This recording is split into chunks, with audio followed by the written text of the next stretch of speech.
Kamera ist zu. Kamera ist kaputt. Ey, dieses scheiß Ding hier, ne? Dieser Verschluss von der Kamera, der geht immer ab. Hallo Tahu. Ich weiß nicht, was das soll. Jetzt versuche ich den hier wieder dran zu machen und danach passt sowieso die Kameraperspektive nicht mehr. Das ist so ein dummes Billigteil.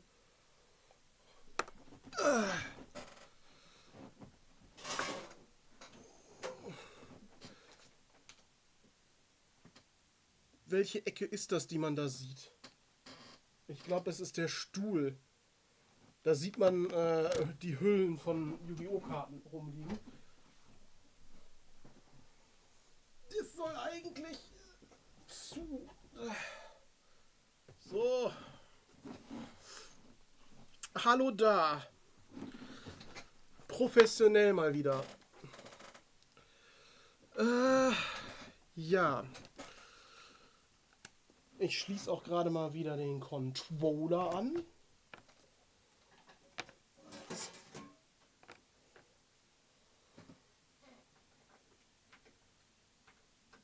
Jetzt muss man nur noch USB-Stecker richtig rum reinstecken können. Das gestaltet sich gerade als äußerst schwierig. Wieso kriege ich das nicht hin? Ja? Er ist drin. That's what she said.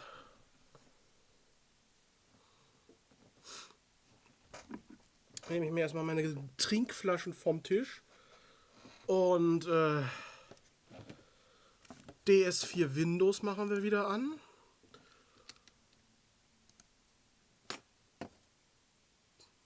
Nicht wieder den Updater aus Versehen anklicken.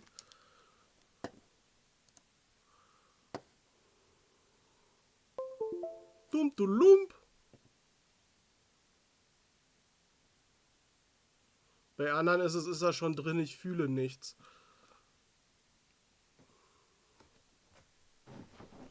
Ja, bei mir ist er schon drin, ich kann meine Beine nicht mehr spüren.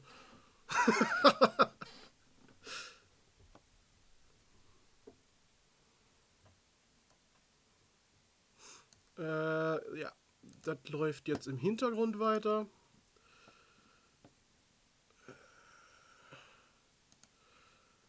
Erstmal das Spiel starten.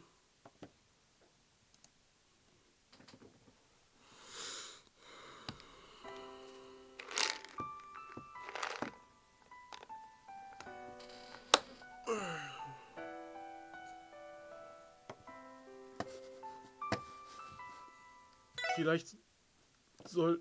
Okay, die Windows-Taste zählt scheinbar als Any-Button in dem Spiel.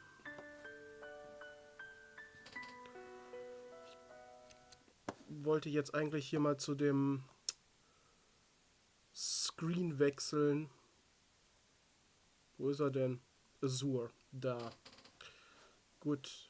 Dann müsste jetzt auch das Spiel zu sehen sein, ne? Dum, dum. Hier stehen geblieben.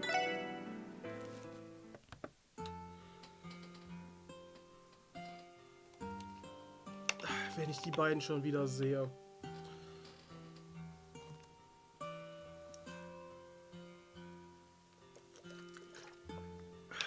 Gerade eine Tablette gegen Sodbrennen noch genommen. Bevor ich mich gleich aufrege. Da kriege ich sowieso wieder Neues. So. Ich guck mal gerade, ob ich Lloyd noch 14 Menüsound klingt voll billig im Vergleich zu der Musik und zum Rest. Ja, der hat so RPG-Maker-Vibes, ja.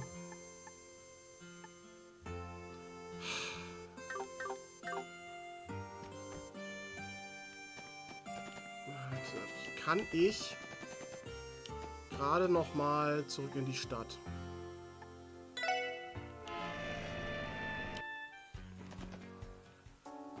So, und mir jetzt eventuell was gegen Deathblow kaufen.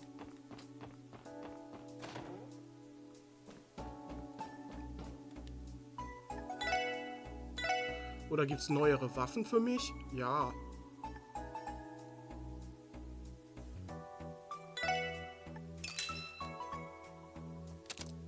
Oh, gibt erstmal direkt bessere Waffen.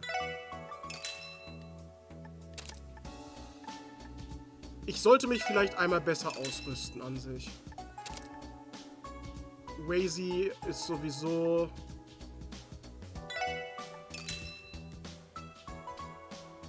Ja. Wazy ist sowieso gerade nicht im Team. Deswegen braucht der das nicht.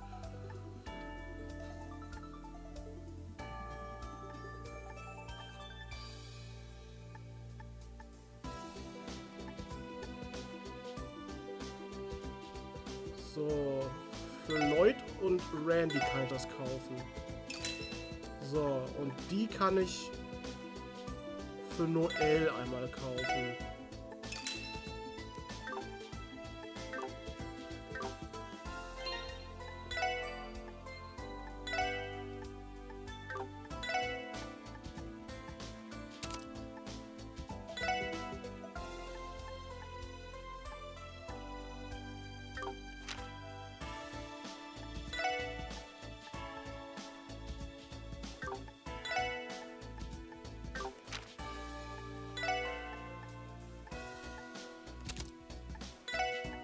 Also die braucht ja nur Noel, oder was ist das hier alles noch? Gibt es da noch was, was besser ist? Nein.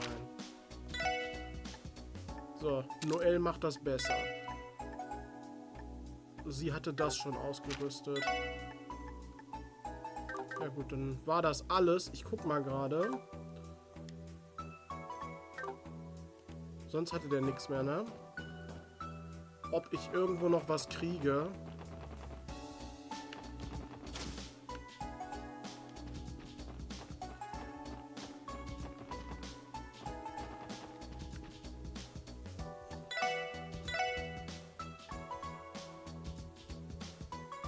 Hier sind bessere Schuhe für Lloyd und Randy.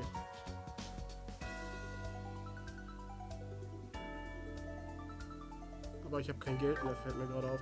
Kann ich irgendwas verkaufen?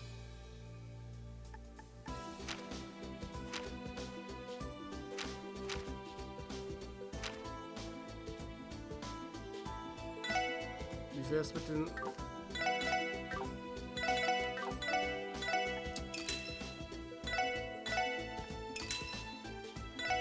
Waffen, die jetzt nicht mehr ausgerüstet sind. Das ist auch nur eine Holy Chain. Ich wollte gerade gucken, wo man die denn bekommen kann.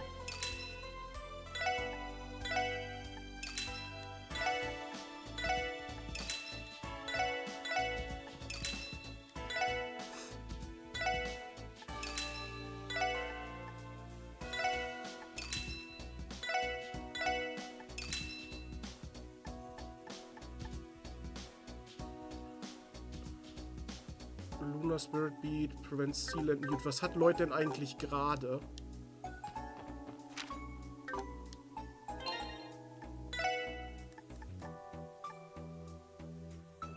Okay.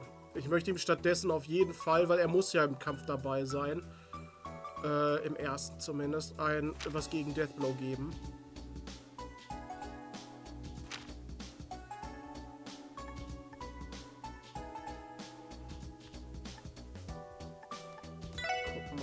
Da ist das doch sogar besser, Prevent Seal and Mute. Weil ich möchte erstmal gucken. Ja, komm, hier.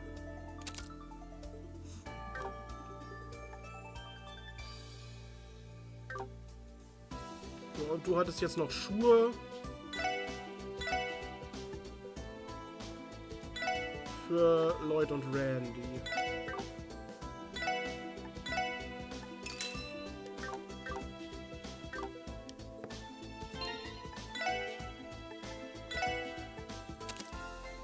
Kagemaru-Schuss. Dann kann ich jetzt hier die anderen gleich wieder verkaufen.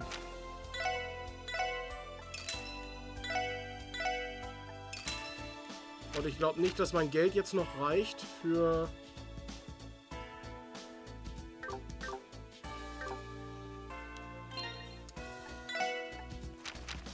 Ich sehe gerade, dass sie auch einfach Sniper Barrel stattdessen ausrüsten könnte. Und das einfach besser ist. Dann kann ich das andere dafür verkaufen. Was mir 25 bringt. Ich dachte gerade... ich kann aber hier ganz viele Ingredienzen verkaufen.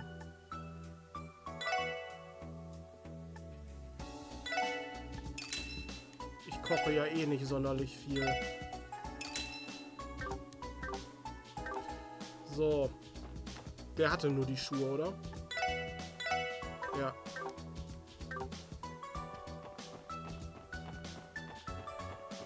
Was tust du am Haben sein?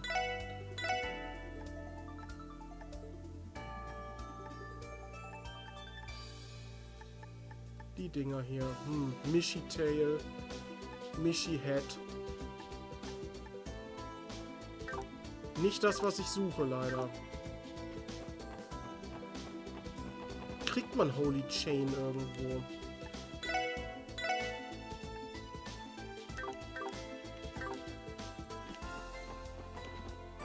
Gab es unten noch was? Hier ein Itemladen.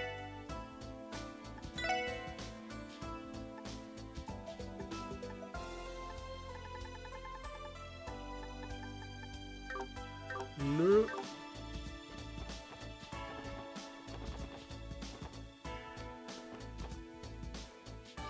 Hier ist nur das Dach. Vielleicht bei dieser Imelda? Konnte man da vielleicht noch sowas bekommen? Bei ihr?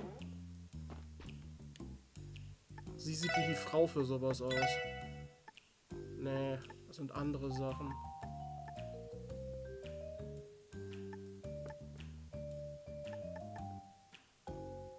Alter, das kostet auch alles so 80.000, sehe ich gerade. Wer soll sich das denn leisten können? Was eine geizige Hexe.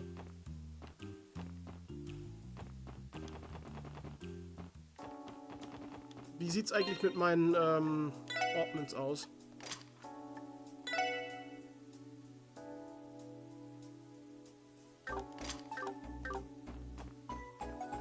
Am wichtigsten sind die eigentlich hier bei,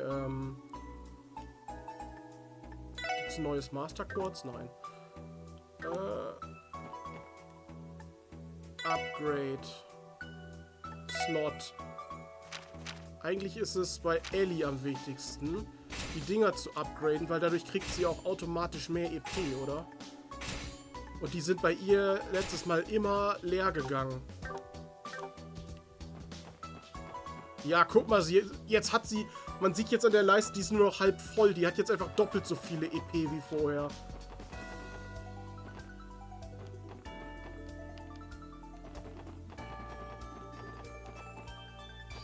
That hat sich gelohnt, wie man im Englischen sagt. Es sah gerade so aus, als ob das Bett gerade ein Stück nach oben gegangen ist. Und sich bewegt hätte. Also die Bettdecke. Als ob da was drunter ist. Wo könnte man denn sonst noch sowas kriegen? So ein...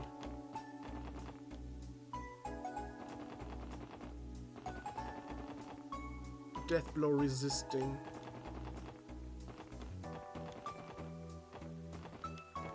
Vielleicht in einem der Läden in den Städten?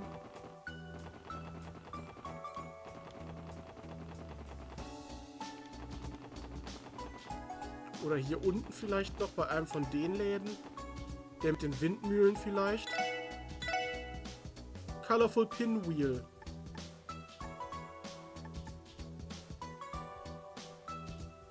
Decoration. Oh, guck mal. Decoration für Keas Room.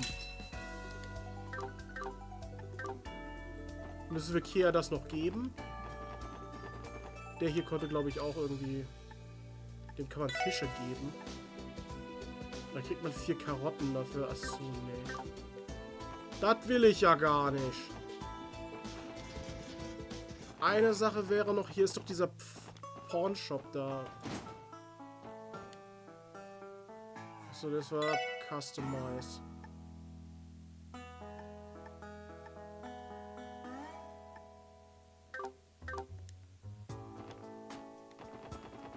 Das war Customized. Aber gab es nicht auch irgendwie noch... Das war E-Mail da mit dem Pornshop, ne? Gibt es hier vielleicht noch ein Event? Ja. So that's what Walt's been up to, huh? Yeah, he was staggering over to some shop, looking totally trashed for everyone to see. He walked out with a ton of booze. Probably back at his place getting wasted right now. Real talk. Ich dachte gerade, der heißt Kokel. Aber der heißt Koki. Real talk. It was rough seeing Walt like that. I mean, he used to have some drinks for fun, but he's completely lost himself. Yeah, I don't like it any more than you do. Things aren't gonna turn out well if we let him walk around in public where he's completely hammered. We gotta keep an eye out for the guy and help him through this. Er hat also eine Alkoholsucht entwickelt jetzt. Yeah, we're on it. That's what Walt's been up to. Dude's trying to drown away his sorrows. I'm worried for his health if he's really drinking as much as they say. Und das ist alles Wazeys Schuld.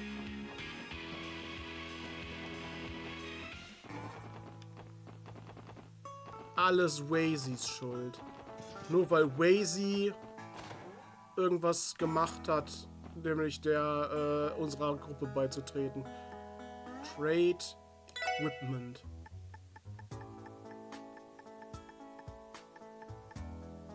Holy Locket. Dafür bräuchte man eine Holy Chain, EP1 und Gold Salmon.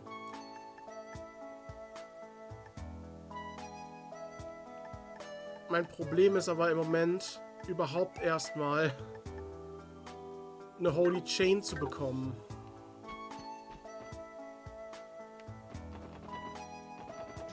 Aber es scheint die nicht einfach so zu geben.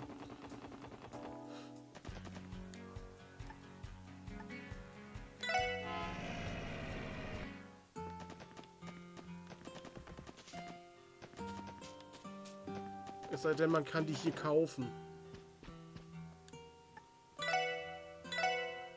Nö. Na dann. Speichern wir nochmal. Jetzt, wo wir besser ausgerüstet sind auch. Let's go.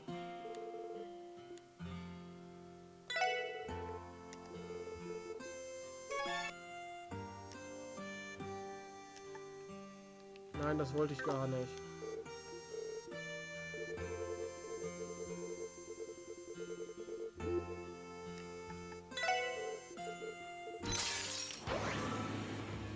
So, du text direkt sie.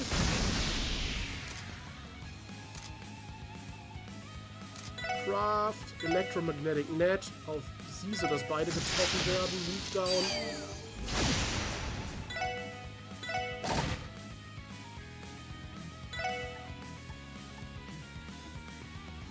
Du nimmst Kurierbaum.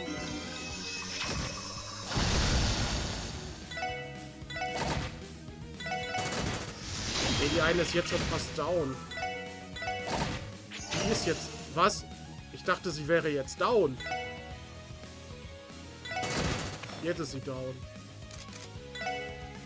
Du heilst dich gerade einmal kurz selber.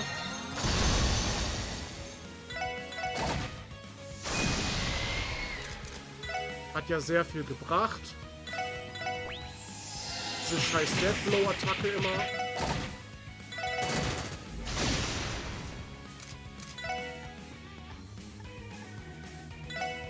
Das war das Problem. Ich hatte nichts zum Heilen. Ich habe mich zu sehr darauf verlassen, dass ich meine Heilerin Ellie habe. So. Was? Du merkst, jetzt ist das eine Nachricht. Achso, das war in der anderen Szene noch, ja. Daran liegt das. Genau. So, und jetzt kommt das Ganze nochmal. So, Wazy wird wieder der Support-Character. So.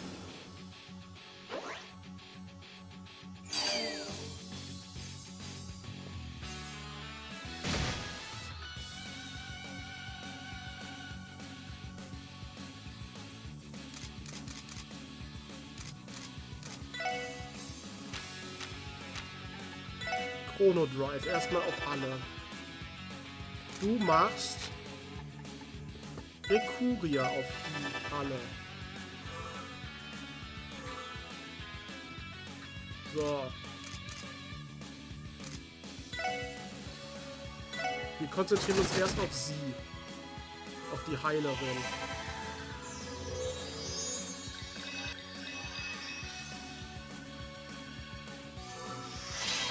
Jetzt machen wir uns schneller.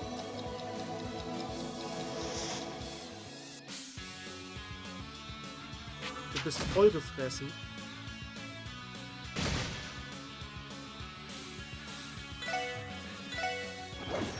Warum tritt... Das hat mich auch jedes Mal schon gestört, letztes Mal. Dass die immer verfehlen.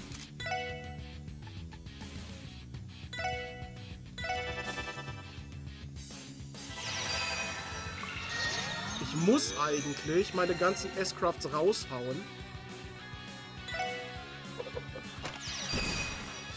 Einfach nur, weil ich jedes Mal Angst haben muss, dass durch einen Deathblow alle CP verloren gehen.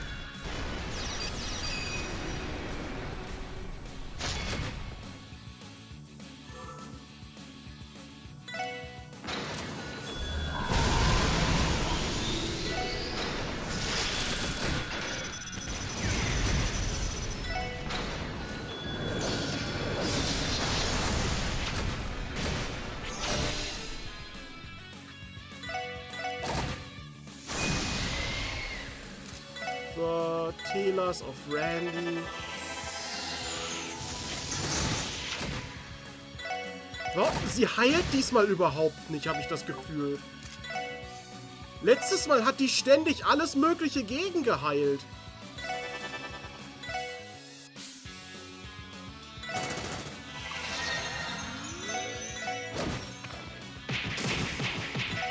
Wieso ist der Kampf jetzt gerade so einfach? Liegt es nur daran, dass ich eine neue Ausrüstung gekauft habe? War das einzige Problem gewesen?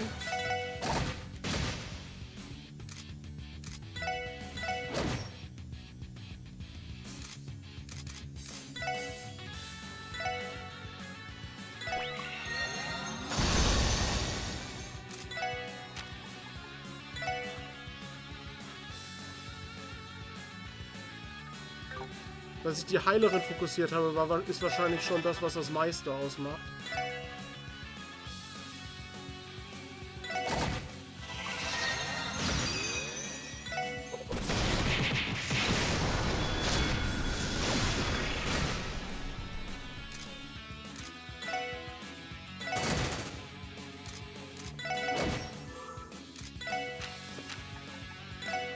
Und dass Ellie jetzt halt auch nicht ständig out of EP ist. Hilft wahrscheinlich auch schon einiges.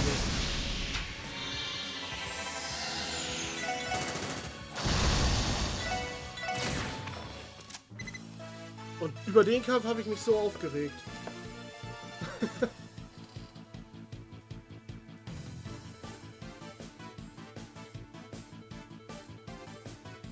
Oder eventuell noch ein bisschen was? RNG? Meinst du... Stimmt, diesmal haben meine Charaktere auch irgendwie nicht jedes dritte Mal verfehlt.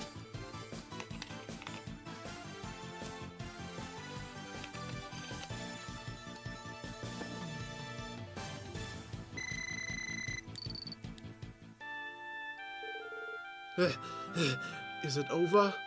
Yeah, we did it! That was pretty incredible, though. They took on all 5 of us and still put up hell of a fight. Agreed. It was a struggle to the very end. I figured it would turn out this way. RNGesus. Also Wortmischung aus RNG und Jesus, okay. Der jetzt zudem die Speedrunner wählt. Ah, okay. Hell of a fighter. I think if we had done a few things differently, we could have turned the tables.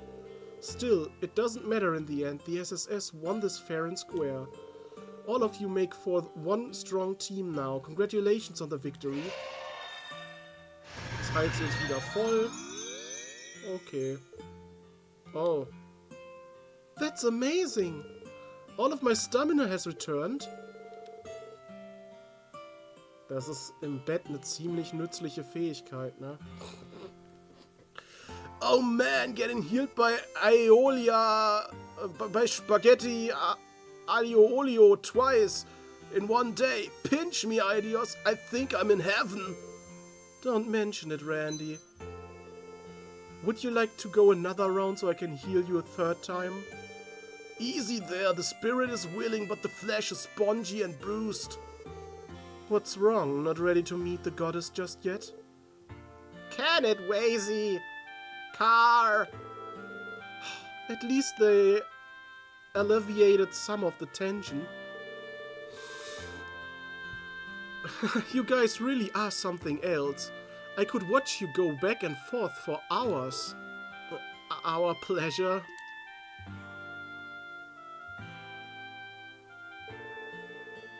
Alright guys, show's over. We're calling it a day here. Yes, nothing further to see here, everyone. You've heard the young ladies. Ich kann nicht mal 5 Wörter richtig sprechen. Hi, Charlene. Let's bring it up, folks. This was enough of a distraction for one day. Come on now, back to work. You got it, Chief. Alright, kids, off we go. Hoo-wee, that was one heck of a tussle. Ich versuche jetzt weiter, dieses Auto hier zu klauen. Thanks again for letting us use this place to spa, Chief told her.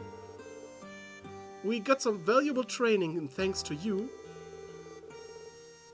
It's not as though we didn't get anything out of it. The villagers needed a bit of a diversion. Besides, you two have granted many of our villagers' requests. It was the least I could do to return the favor. Take care now. I'm glad they got a kick out of all that. Ich bin immer noch verwundert, wie heftig dieser Kampf gestern war. Wie ich daran verzweifelt bin. Und jetzt ging das so schnell und war voll easy.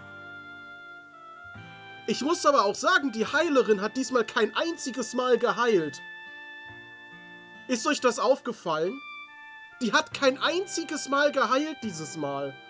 Und gestern habe ich mich fast die ganze Zeit darüber aufgeregt, dass jeglicher Fortschritt, den ich mache, direkt von ihr gegengeheilt wurde. Vielleicht ist das das Ding. Vielleicht ist es das, weswegen es so einfach war diesmal. I'm glad they got a kick out of all that. Das meintest du mit RNGesus, ja. So, Lynn, did training with us live up to your expectations? It sure did. You guys were even stronger than I was expecting. Guess that proves all your hard work has been paying off. But don't go thinking you'll be able to beat us again next time. Bitte sag mir nicht, dass es ein Next Time gibt. We'll be serving you some payback one of these days. Anytime. I'd love to have a rematch if you ever find the chance. Ich nicht. My schedule's always empty, ladies. For now, I'm content that we've gotten a better idea of how each of you fights. You especially, Lloyd. Your tonfa techniques really had my interest. The police focus on training suppression techniques, right? Yeah, I'm surprised you could tell. But what about that caught your attention? Well, tonfas originally come from the east, right? You familiar with them, Lynn? I wouldn't call myself an expert, but yeah, a little. I got a feel for a few different Eastern weapons while I was a student, like chakrams or the 3-section staff. Der 3-section staff? Ist das, was Estelle benutzt, oder ist ein 3-section staff sowas wie ein Dreizack? Was heißt dieses 3-section? On that note, I think I might know how to improve that spinning craft you got, Lloyd. Improve? You think it can be even stronger? Only one way to find out. I can give you a quick lesson right now if you like. Want to give it a try? You'd do that for me? I couldn't possibly say no. Lucky you, Lloyd. It's not often Lynn is willing to take on a student. While he's learning that, what do you say to going over to the Ash Tree Inn so I can learn more about you, Iolia? I'll pass, thanks. Das ist ein Stab, der aus 3 Teilen besteht. Ja, aber was heißt aus 3 Teilen? I just can't catch a break. How have you still not learned your lesson, Randy? Car? Sorry to hold us up, guys. Would you mind waiting until we're done with this lesson? Not at all. A chance like this doesn't come around often. You should take it. Give us a little twirl so we can see how it's done. We'll be cheering you on from over here, Lloyd. Car! Yeah, you got this. Weißt du, Noel, es bringt mir nicht viel, wenn du immer da stehst am Rand und die ganze Zeit Car! Car! Car! rufst. If you say so. Alright, let's get started. Right. Ich hatte fast schon die Befürchtung, ihr müsst jetzt nochmal ein 1v1 kämpfen.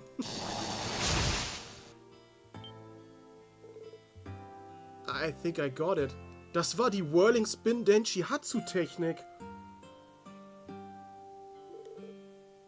Congrats, you pass. Now you just have to get accustomed to using it in actual combat and make it your own. Sowas wie Nunchaku noch mit einem Teil in der Mitte. Aha. Okay. Jetzt kann er den Helikopter, ja. Now, you just have to get a... Ja, genau, Phew, I think I can do that. Thanks for all the help, Lynn. Well done! Congrats, Lloyd! Car! Thanks, you two. It's amazing, though. Just a few slight adjustments and the force is exerted in a completely different way. Spiraling moves like the one I just taught you are driven from the helix form. It's used by the practitioners of the 8 leaves 1 blade style, which of course means Arias knows it too. The great thing about this form is that it's a fundamental building block. You can apply it to all kinds of different techniques. They say that those who master the helix and void forms will attain enlightenment, the pinnacle of martial arts. Was ist denn jetzt die Void-Form schon wieder? Helix, Void and Enlightenment? That's as far as I understand about the subject, so there's nothing more I can teach you. Basically, enlightenment isn't something that your average person can reach, even if they spent their whole life trying. Only a handful across the continent have ever achieved it. Really? That few? I've heard stories about this kind of stuff. It's pretty crazy when you think about it. That's definitely the word for it. Obviously, I'm not saying you need to reach enlightenment yourself, but you should keep fine-tuning your skills regardless. I'll do what I can. Shoot, let's wrap this up for now. It's almost time for our next job. Right, we should get going. I suppose we're all busy this week, aren't we? Yeah, schedules is packed thanks to the trade conference.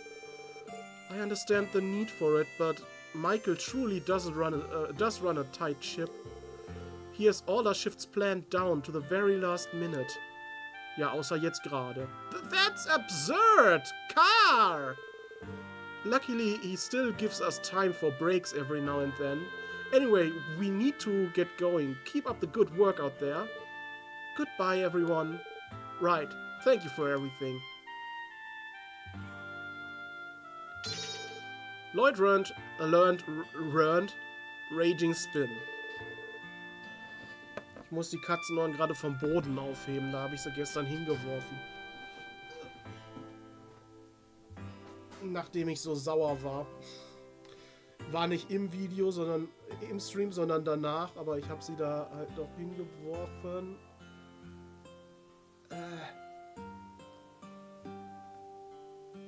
Ich glaub. So. Katzenohren sind da.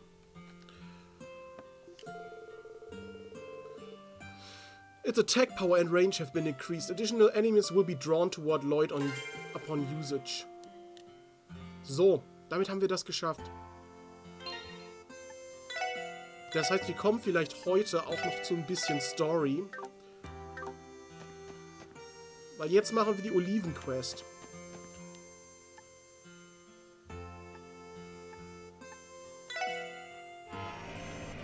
Seine Kampfkraft hat sich erhöht. Ja, sie ist jetzt over 9000.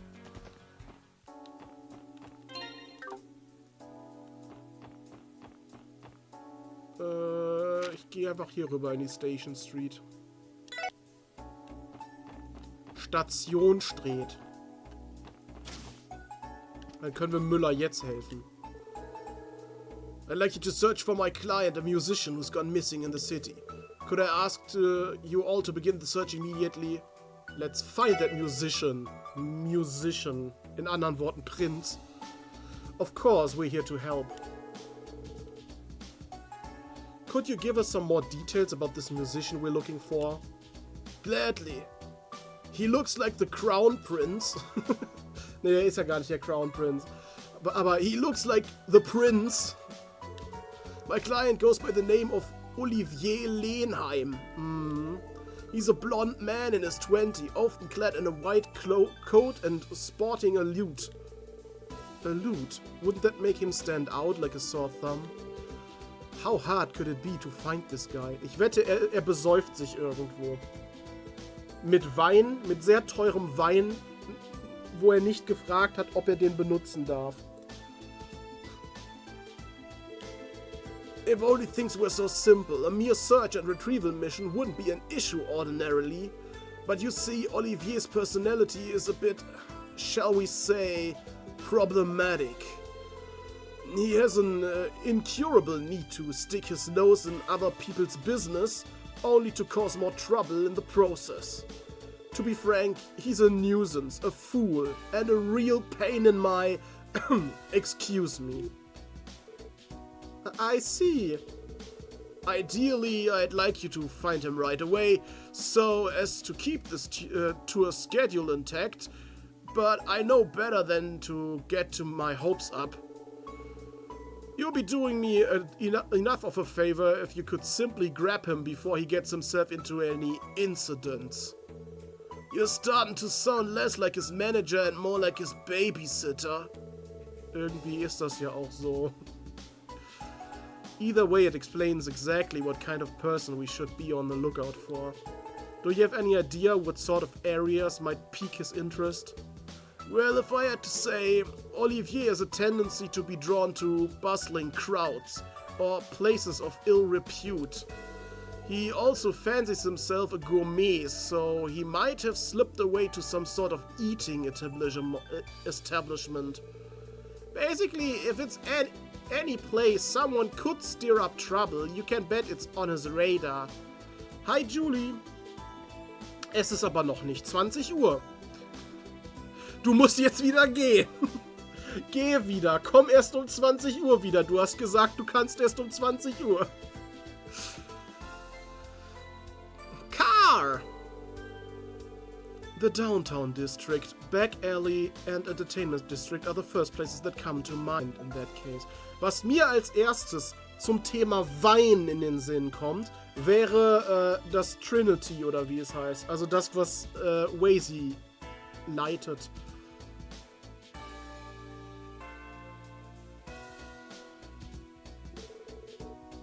Boah, ey. Nein, du kannst gerne bleiben. I'd say you're on the right track here. But I've already combed the entertainment district as it so happens. You're better off excluding it from your search. Weiß ich nicht. He undoubtedly knows I'm looking for him, so he's probably avoiding the most obvious spots. That complicates things. But if he's drawn to large crowds, then the harbor district may also be worth checking out. I believe Michi is scheduled to make an appearance there today. Den haben wir schon gesehen. I see. It sounds to me like you have a good list of possible destinations. My apologies. I wish I had more concrete information to offer you. Immer dieser Beton. Don't worry about it. This is plenty. If there's nothing else we need to know, we'll get started right away. Best of luck, I'm counting on you. And if he refuses to cooperate, don't be afraid to use force. In fact, I invite it. A good slap upside the head should do. Sure thing. What kind of weird relationship does he have with this guy? Eine kinky relationship.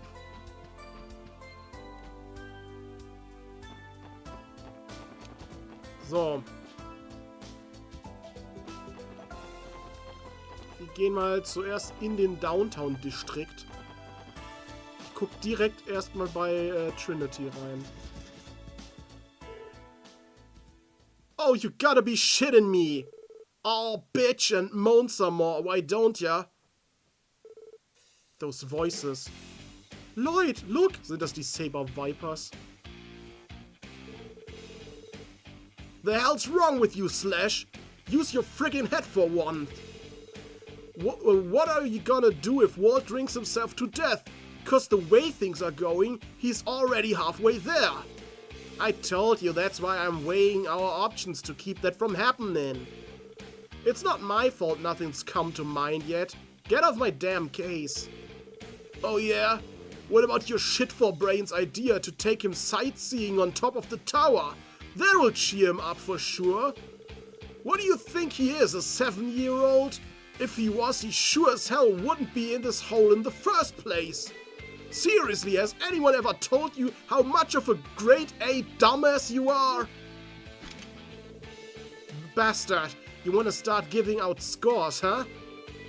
Then, if I'm a grade A dumbass, you're a grade triple S. You haven't even come up with one idea. Oh yeah? You wanna go? Let's go! Knock it off, you two. Speaking of Triple S Dumbasses, weil wir die SSS sind, ne? Where do you get off pulling weapons on each other? You're supposed to be comrades. Stay out of this, Carrot Top. It ain't any of your goddamn business. This is all Wazy's fault anyway. You're the one who turned your back on the downtown district. Yeah, Walt wouldn't even be like this if it wasn't for your chicken shit ass. Well, Wazy, you gonna own up to it, or what? Hold on a second, Wazy didn't do anything. Car! Whatever, this is just pissing me off even more. Guess we'll have to lay you chumps out first. Ha! Now we're talking. Just don't get your face smashed in, Huey. I still gotta do it myself after. What should we do, Lloyd? Nee, der Plan gestern hat nicht so ganz funktioniert. Aber du warst nicht da, ich habe den Kampf heute schon gemacht. Der ging sehr schnell und war sehr einfach. Und ich kann mir nicht genau erklären, warum. Ich glaube, ich hatte einfach Glück, weil die Heilerin hat kein einziges Mal geheilt dieses Mal.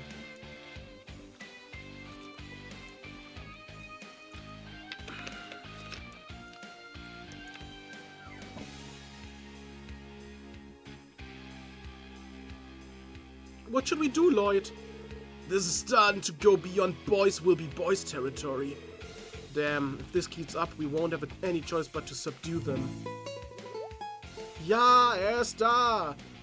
How utterly depressing. Meine Lieblingsolive.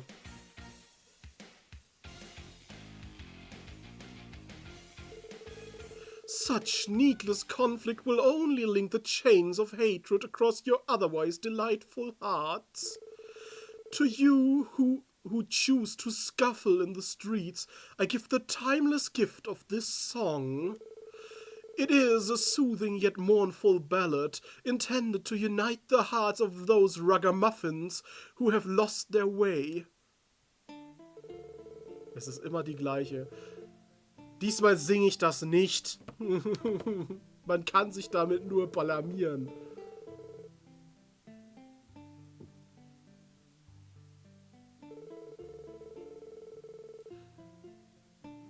Aber es scheint sein Lieblingssong zu sein, weil den hat er in Trails in the Sky auch schon gesungen.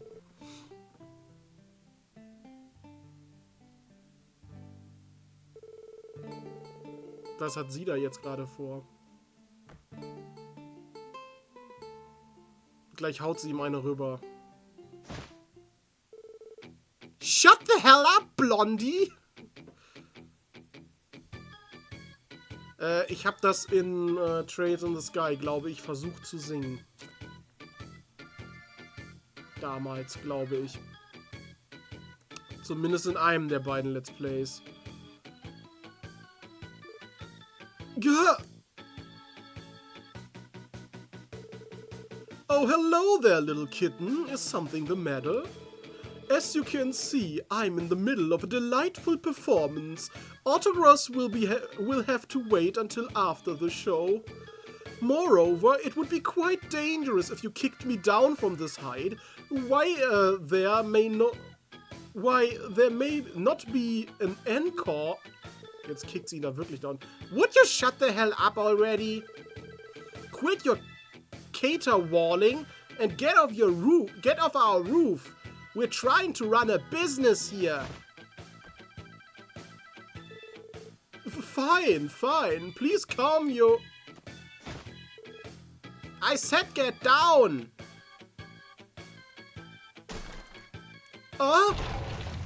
Well, at least he's down now. You alive, Blondie? Still breathing? Gah!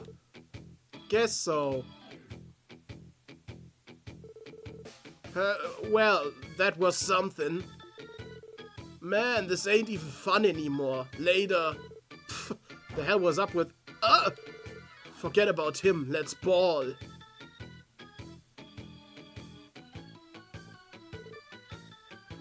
They left. All's well that ends well. Well, would you look at that? I've managed to nip the butt of a blossoming fight here in the City of Sin. Another debonair adventure complete. Once again, my mellifluent lute has brought peace by spreading the gentle chords of love and devotion. Sometimes I'm almost frightened by my level of genius.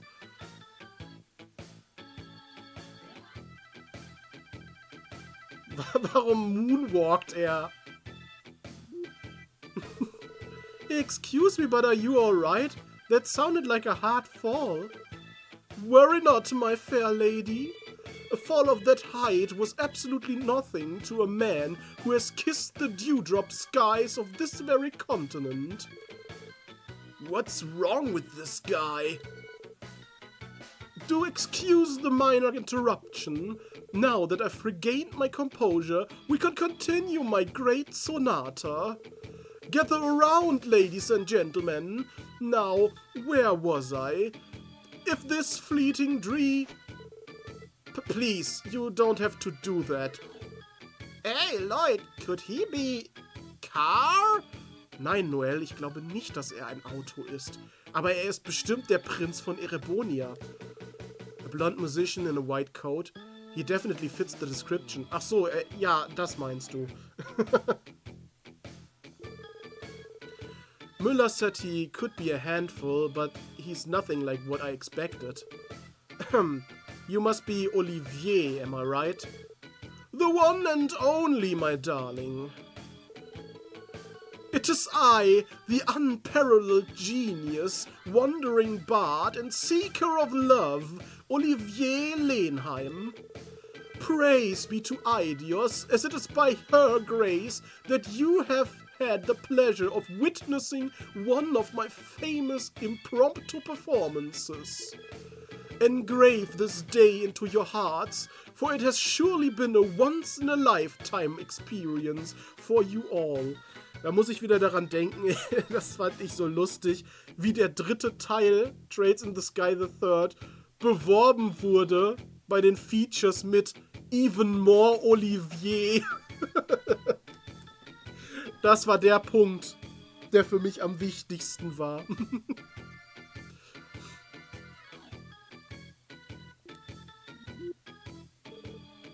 Right. Hold on a tick. You knew my name before I introduced myself. How is that possible? I don't believe I've uttered my name once since coming to Crossbill. Have we perhaps met somewhere before? Not exactly. We're with the Crossbill Police, Special Support Section. We've been looking for you per the request of your agent, Müller. You know who we are speaking of, right? Ah, I see. So you're the ones. That Müller, he's just as much of a worrywart as ever. Surely he knows by now that time apart will never dampen the measure of our love. On the contrary, it makes our hearts grow both fonder and bolder. Meint Olivier das eigentlich? Mittlerweile weiß ich nicht mehr, ob Olivier das ernst meint oder ob er einfach nur Müller damit aufzieht immer wieder. Weil er äußert sowas und blusht dabei, während Müller gar nicht da ist. Hat er Feelings für Müller?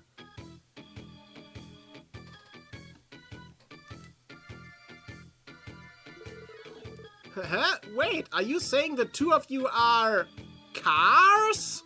No. Yeah, no, I seriously doubt it. That's beside the point. Can you come with us back to Müller now? I'm afraid not, officers of the law. I have to make the most of Crossbill while I still can. I'll be quite occupied tomorrow, you see. Occupied? Ja, weil er ja der Prinz ist. Nothing you need to concern yourself over. But do keep in mind that if you claim to be unable to look the other way, I will do everything in my power to give you no say in the matter. Oh, really now? And just how do you plan on doing that? Wait! Is that the famous Julia Schwartz standing right over there? Tolle Ablenkung. Die gucken auch noch alle. What? Really? Where? Car!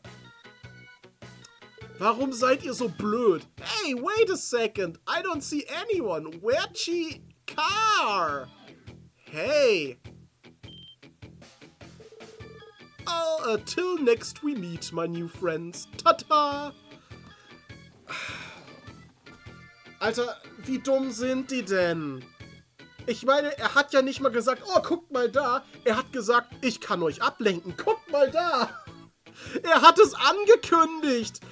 Nicht mal fell for the oldest trick in the book. Er hat es literally direkt davor angekündigt. Er hat gesagt, ich kann euch ablenken. Guckt mal da. Und sie gucken alle. Wie dumm können die denn sein?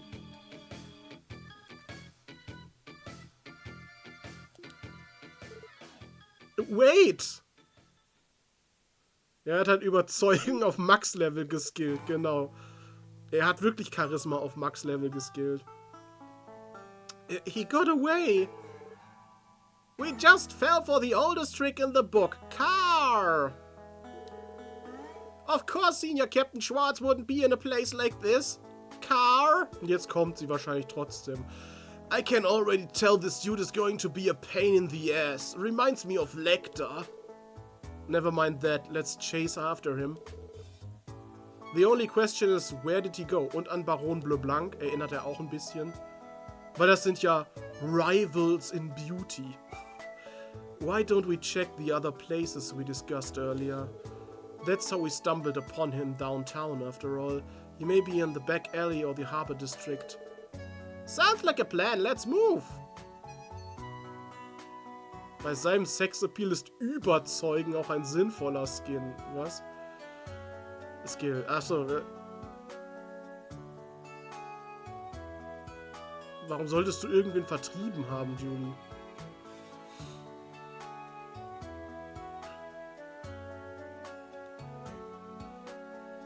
Car!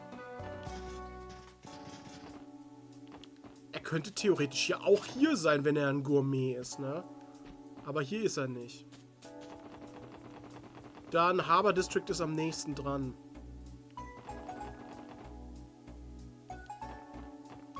Ich sehe ihn ja gar nicht. Wow, that's a lot of people. Er steht nur direkt neben Michi.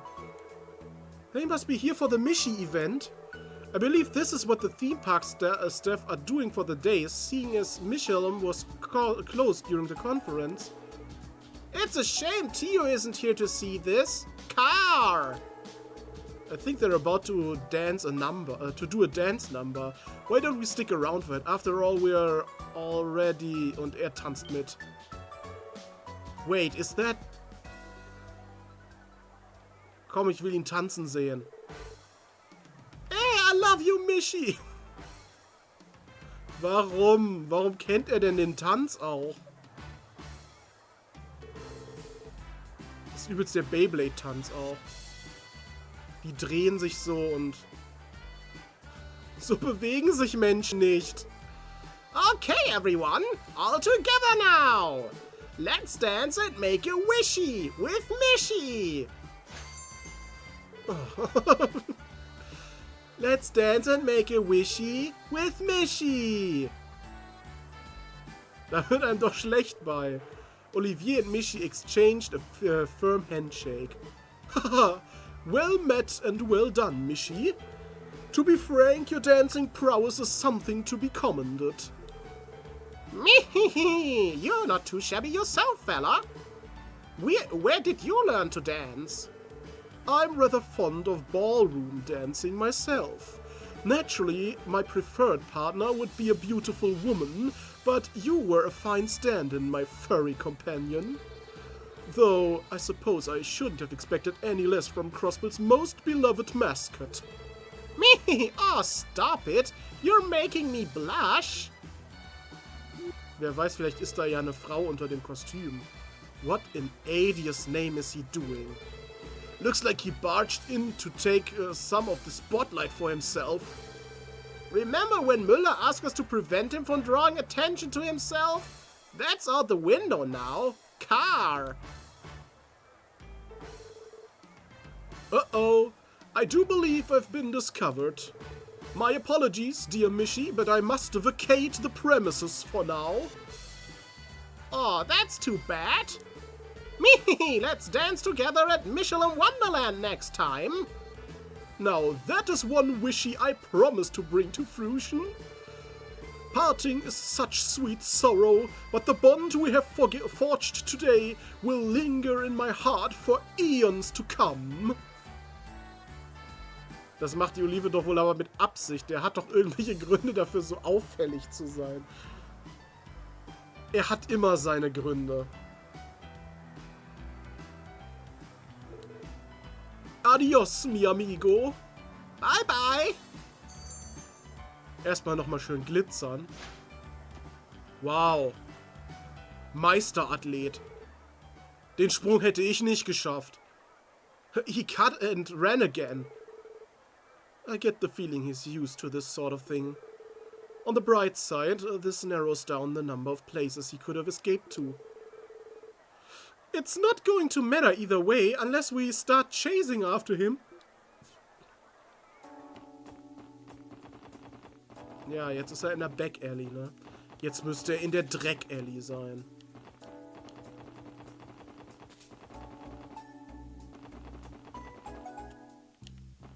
Er ist bestimmt bei dem Club, oder? Okay. Oder auch nicht.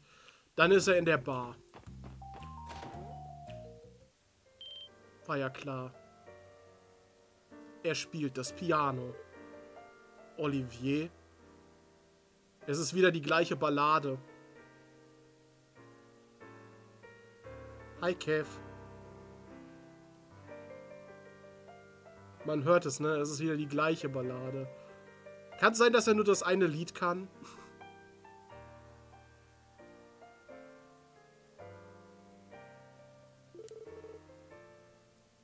Wow, he's pretty good, isn't he?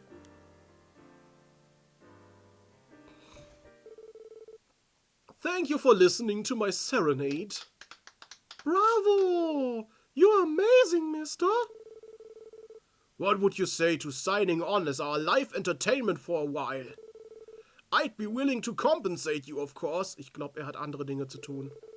My, that does sound oh so tempting. I gladly accept your gracious offer. Wait just a darn second.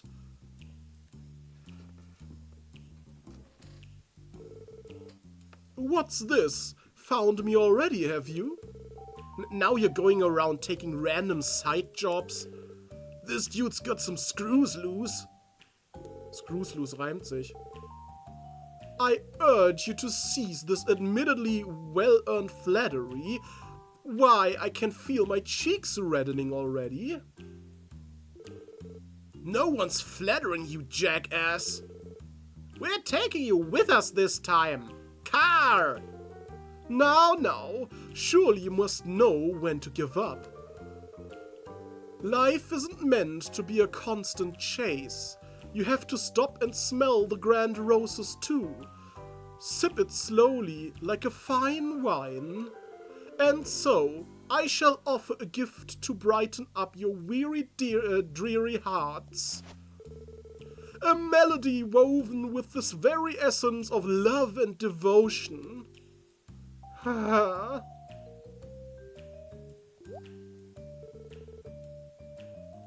Oh, what troubles you, mademoiselle? Make no mistake, while a melancholy sigh may have its charms, a beautiful young woman should never be without happiness in her heart. Let me make something perfectly clear. Müller requested that we retrieve you no matter what it takes. He even authorized us to use force. As a matter of fact, he insisted on it. Point taken. I surrender. I promise.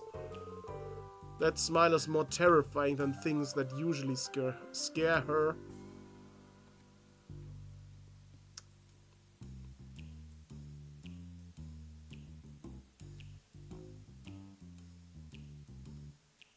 Ah, okay. In Textform kommt Sarkasmus immer nicht so gut rüber.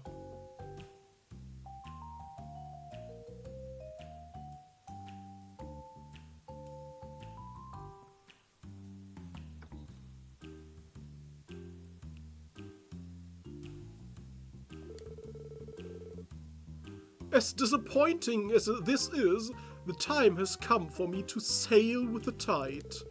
Very well then, would you be so kind as to escort me to Müller? Just to be safe, I think it would be a better idea to tell Müller to come here. Car! As much as I'd hate to put him out of his way. Car? That's definitely the safest choice. No doubt he'd try to give us the slip the second we stepped outside. It pains me to see how little trust I instill. You'll live. Anyway, I'll try contacting the station to see if someone can get a hold of Müller. Good work, everyone. Thanks to all of you, I was able to corral this nuisance before he got too carried away. No problem, glad we could help. Coral? Why? You make me sound like common livestock, and I know for a fact that I'm so much more to you than that. Then again, degradation does have its own special charms, I suppose. If that's what you're into, I'm more than happy to take all the abuse you can muster, my dear Müller. Shut up! Was würde man machen ohne Kappa?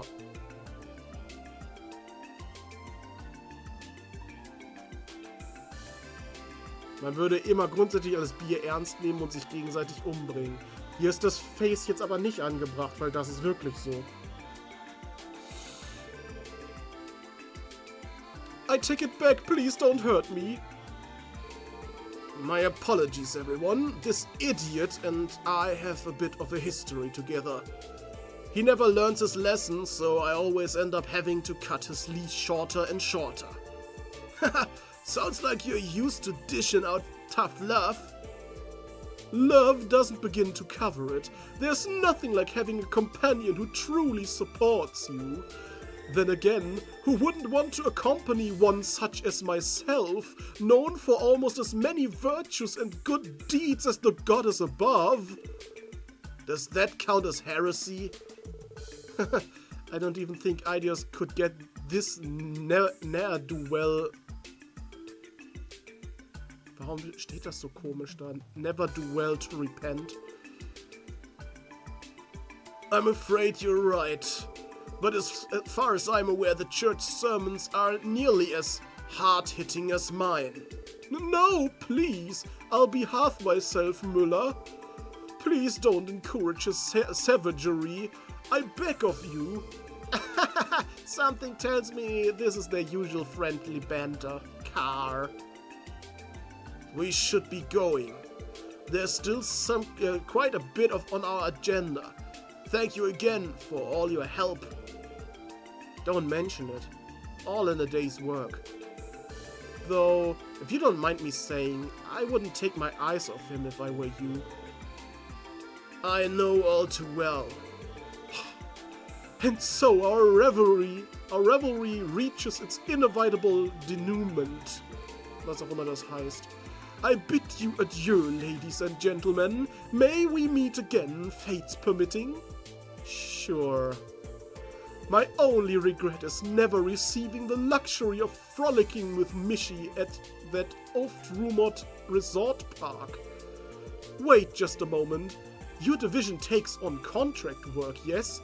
Would that mean I could request you to serve as our guides? Me and my strokes of genius. Why, we'll have so much fun that even an incorrigible sourpuss like Müller would. Müller? It was just a little joke. Wait, no! Ich mag es, wie Müller ihn wegzieht. Das hat er auch vorher schon gemacht, ne? Ich meine, das war in Trades in the Sky, wo die sich wieder getroffen hatten. Und dann wurden die... Das war, wo die ins Schloss eingeladen wurden, genau. Und dann hat er noch so gerufen, no, my dinner party! Als er weggeschleift wurde. Genau, das war das. And there they go. Not every day you meet a duo like them. Though, on second thought, I feel like there's more to these two than meets the eye. Well, you heard him. Fates permitting, you might get a chance to ask them yourself sometime. Honestly, that might be more trouble than it's worth. Car. That man, he basically threatened Olivier the entire time. But is he? No, it couldn't be. Doch, das ist der Prinz. Something wrong, Ellie? You've been pretty quiet. No, it's nothing. Cool, then I think this one's a wrap. Ready to head off, Lloyd? Yeah, let's go. You dimwit! For once in your life you could keep your whims in your head where they belong. Die Olive ist Profi in Probleme verursachen und andere, vor allem Müller, damit zu nerven. Ja. You know full well what kind of place Crossbill is. It would make my life infinitely easier if you took more consideration for the position you're in. What's this? Sounds like someone's been fretting themselves over little old me. Besides, you know I can't help it. I just had to see all the city has to offer before my duties shackled me. As a result of my little excursion, I feel I've come to understand why they dubbed this place the City of Sin. But that's not all I've caught wind of. A certain someone we know has been shifting his pieces behind the curtain. Geht's um Osborn und den nicht den Wargod, den Scarlet Ogre.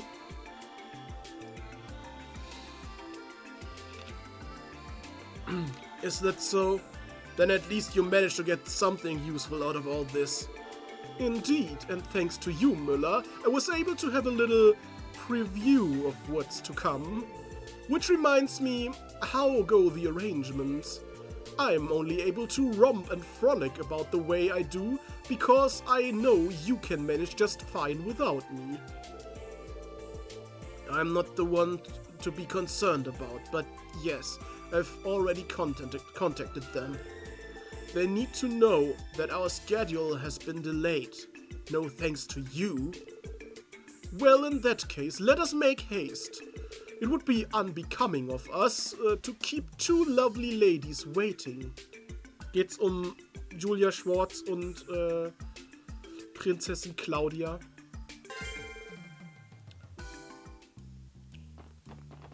Dann können wir die Quest jetzt abgeben.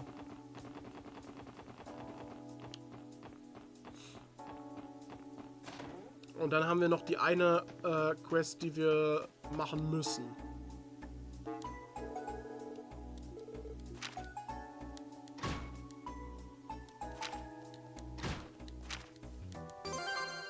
Ich wurde befördert.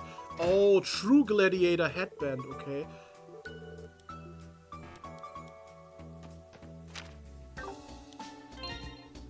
Equip.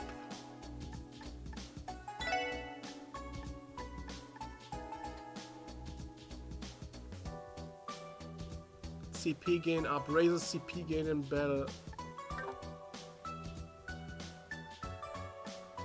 Kann er beide haben?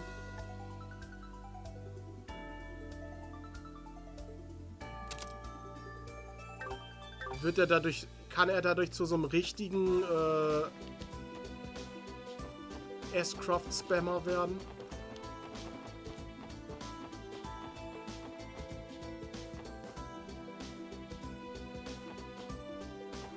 Was ist denn überhaupt, was haben wir denn jetzt überhaupt noch?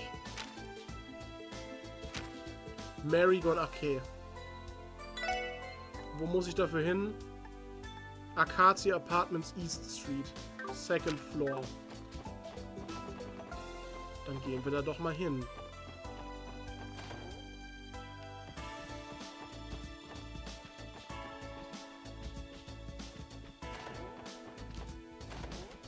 Hier, ne? What have I done? This all happened because I wasn't watching Mary closely enough. Kreil. Was ein Name. It's alright, sweetheart. You don't have to be so hard on yourself. Your mother's right. We'll find Mary, I'm sure of it. So please cheer up, Sunita. Oh, you're here. Hello again. We're here to answer your support request. Oh, thank the goddess you came. To be completely honest, my first thought was that the guild would have been better suited to a request like this, but I thought it only right that we turn to the SSS for help first. Of course, we're glad you thought to call for us. You said your cat, Mary, has gone missing, right? Car? Do you remember the last time you saw her, Car? I can't pin down a specific time, unfortunately. But I do know that it was sometime yesterday evening. We were visiting the various stalls on East Street when Sunita noticed Mary was gone. Apparently she vanished not one moment after Sunita took her eyes away. All of the nearby marketplace vendors were kind enough to help us search the area. But by the time night had fallen, no one had managed to find her. You're such a liar, Father. You said she would be home by morning. Please forgive me, Sunita. Sunita? Have there been any sightings of her at least? Yes, though not since yesterday. From what we've been told, though, she hasn't gone out on the highway. Someone mentioned that they'd spotted Mary heading in the direction of the Central Square. At that point, however, it was already too late in the day, so we gave up the search. And before you knew it, morning came with no good news to show for it. She's probably still in the city, but it's anyone's guess where she could be now. So in other words, we have an entire city's worth of streets and buildings to come through. Ideally, I'd rather we gather some more clues to narrow our scope down a bit. Has Mary ever run away from home since you moved to East Street? Not at all, this is the first time. Mary has been practically inseparable from Sunita ever since we took her in. She's also a very timid cat. I find it hard to believe that she would have it in her to leave Sunita's side. The only explanation I can think of is that she simply lost sight of us. I see, that makes sense. It won't be easy, but we may have no other choice but to sweep the entire city. If it's our only option, then I guess that's true. Once I've gotten a little rest, I intend to resume searching myself. Finding her may take a while though, so I don't mind if you have other business to take care of first. Let me think. Wir machen das. That's okay, I was actually thinking we could start right away. You were? That's great to hear. Where should we begin, Lloyd?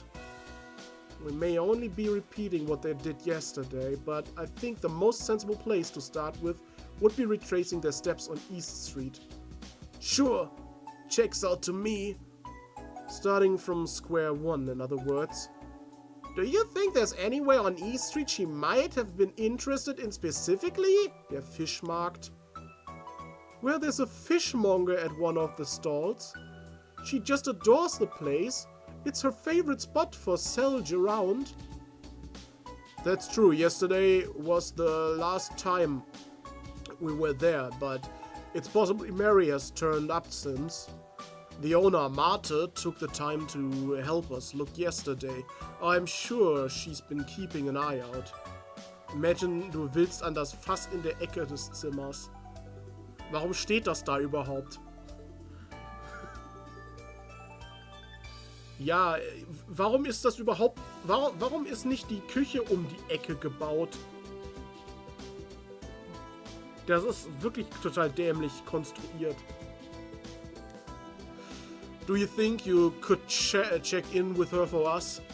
No problem. That sounds like a perfect place to start. What will you do, Bond? Fortunately, I don't have work today. Er muss also keine Spionagearbeiten machen.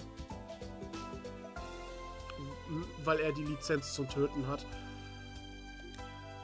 I'll be going out soon to pick up my search from where I left off. I've already asked just about everyone on East Street though. So instead, I plan to go around Central Square today to see if anyone has spotted her. If you find any leads, please let us know. You got it! So, shall we go collect a statement from our friendly neighborhood fishmonger? Yeah, let's head there now. Mary Gone Missing gestartet. Ja, hier geht's raus. So. Wir sollen also zuerst hier gucken, bei dem Fischfuzzi. Can I help you with something? Yes, there's something we'd like to ask you. Köpfen wir mal dahin. Lloyd explained the situation and asked Marta if she had spotted Mary since yesterday. Oh, that's Bond's family cat, right? It's reassuring to know the CPD is searching for her, but unfortunately I can't say I've seen her the little one since I've seen the little one today. I even left some cat food out for her overnight, but it went untouched. I'd wager that she hasn't been back here since last night. A fair assumption. They're regular customers of mine, so I wish I could be of more help. You make sure to find her for them, all right? That's our goal. Thank you for your time, ma'am.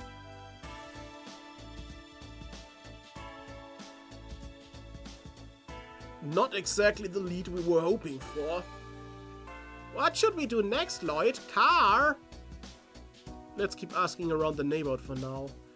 If it turns out we need to widen our search radius, we may have to rely on Sight's nose. I wouldn't be opposed to that, but I have to wonder how well we'd be able to communicate without Tio to interpret. That's a good point, aber Kia versteht ihn doch auch. Well, if we stay patient, I'm sure Sure, we could get off by body language alone. Oh, look who we got here.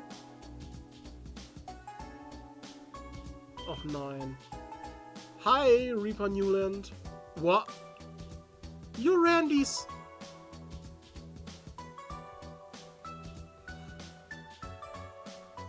Hey, Adolphi! I see you brought the whole gang out today. So, what you guys up to? Nothing you ever care about, so scram. Ouch, that's cold. I bet the princess over here would be willing to tell me if I worked my magic on her again. My hands have been feeling pretty empty lately, you know? Das ist sexuelle Belästigung. Excuse me? We're actually on duty right now, if you don't mind. This doesn't concern you or your corpse in any way, so I'm going to have to ask that you not get involved. Aw, come on! It's not like I'm trying to get you in your hair. What are you working on anyway? Fine, if it will satisfy you. Oh, is that all? So, what are you going to do now? How are you gonna track Mary down? Gefällt auf die Muster auf den Säulen sehen aus wie...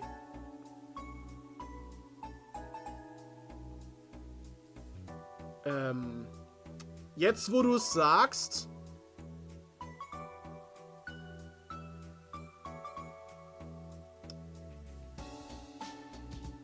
Jetzt, wo du es sagst... Jetzt kann ich es nicht mehr anziehen machen. Well, we're going to have our police dog pick up on our scent and... An Twitch gerichtet, das ist nicht das, wonach es aussieht, ne? Das ist nur ein Muster auf irgendeiner Säule. Es soll wahrscheinlich nicht das darstellen. Ich weiß nicht, ob man das darstellen darf auf Twitch. Ich glaube nämlich nicht.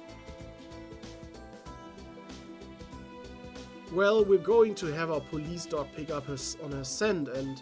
Hahaha! You're doing it all wrong! Huh? You seem pretty knowledgeable about dogs, but you don't know the first thing about cats. You gotta think about how Mary would feel. Put yourself in her furry little paws. Furry. Twitch intense stare. Das war auch eigentlich ein heiliges Symbol. Ja. Und ich glaube, in Japan, das ist ja ein japanisches Spiel, in Japan ist das, glaube ich, wird das auch als ganz normales Symbol wahrgenommen. Es wird gar nicht als das wahrgenommen, für das es heute irgendwie steht. Es kommt ja ursprünglich auch aus dem asiatischen Bereich, das Zeichen, ne?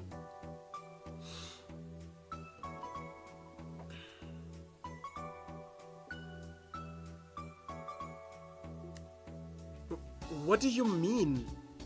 From what you just said, that family recently moved to this neighborhood, right?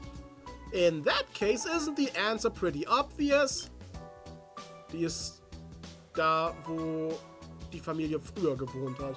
Oh, I understand. I don't know how we didn't think of this earlier. She's in the residential district. Oh, so that's where their old house is, huh? Now I get it. Mary has been trying to get home this entire time. Just to her old home, not her new one. Oh yeah, that makes total sense. Car! Well, it's like they say, dogs stick to people, cat sticks to home.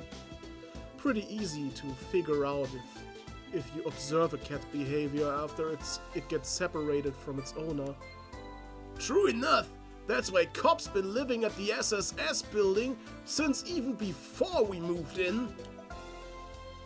We got a winner! I'll just go wait for you guys over there. See ya soon! Warum wartest du auf uns? Ist ja nicht so, als ob wir miteinander kooperieren. Ist auch immer noch so, ja. Don't tell me she wants to help. Seems like it. Maybe it takes a frisky kitten to find a frisky kitten, though I suppose she's more of a tiger cub herself. Now's not the time to be joking, car. Oh no, what should we do about her? As long as she doesn't get into any fights, she probably won't be too dangerous. Who knows, she might get bored and change her mind. I say we just see how it goes. Well, alright. Let's head to the residential district then.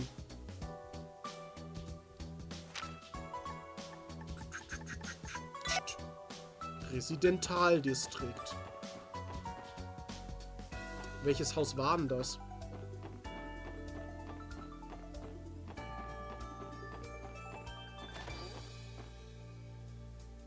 War es dieses Haus hier? Nee. Ist es das Hayworth-Haus, wo die vorher gewohnt haben?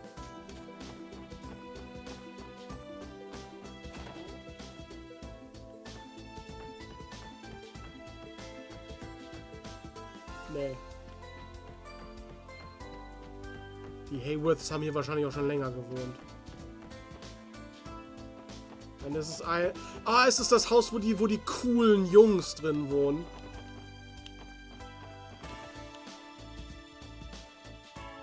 Oh, hi there, you guys. Oh, there you guys are.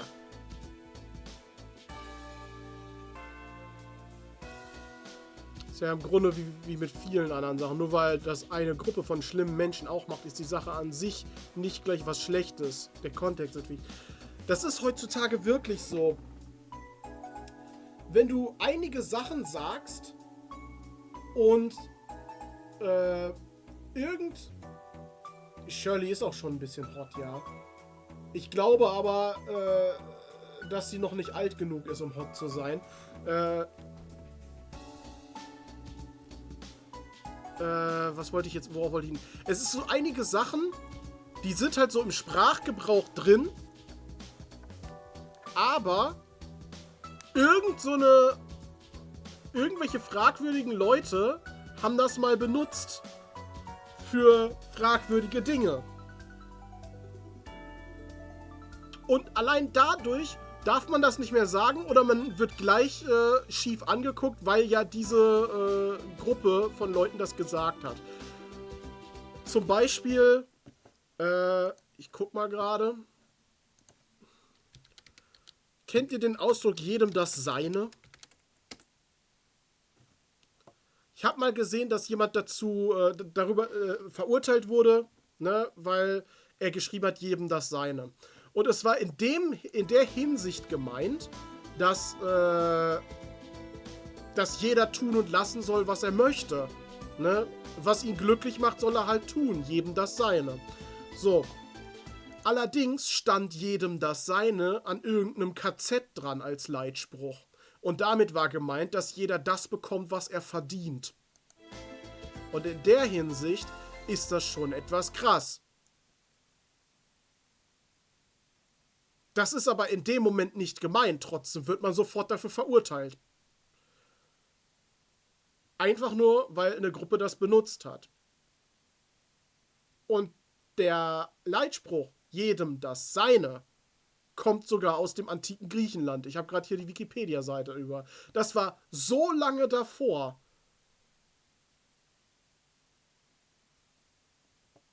So. Antike, suum cuique, geht als Grundsatz auf das antike Griechenland zurück. In der Politeia stellte Platon fest, dass Gerechtigkeit besteht, wenn man das Seine tut und nicht vielerlei Dinge treibt. Jeder soll das Seine tun, und zwar in Art und Umfang so, wie es seinem Wesen, seinen Möglichkeiten und den individuellen Umständen entspricht.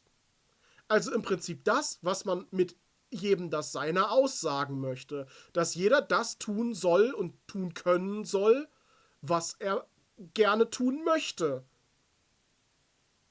Und nur weil irgendwelche Nazis das auf ihr KZ geschrieben haben,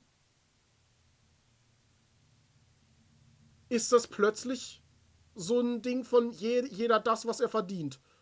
Was auch schon später benutzt wurde in gerichtlichen Sachen.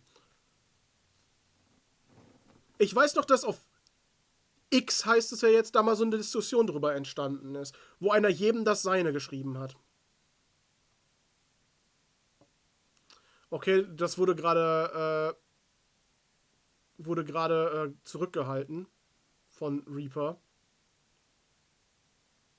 Gut, Tahu hat schon erlaubt. Genau das Wort arisch.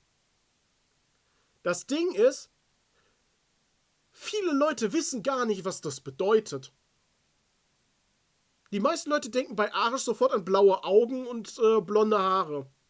Das hat aber damit gar nichts zu tun. Wusstet ihr, dass das unter anderem auch auf die Schädelform ankommt und sowas?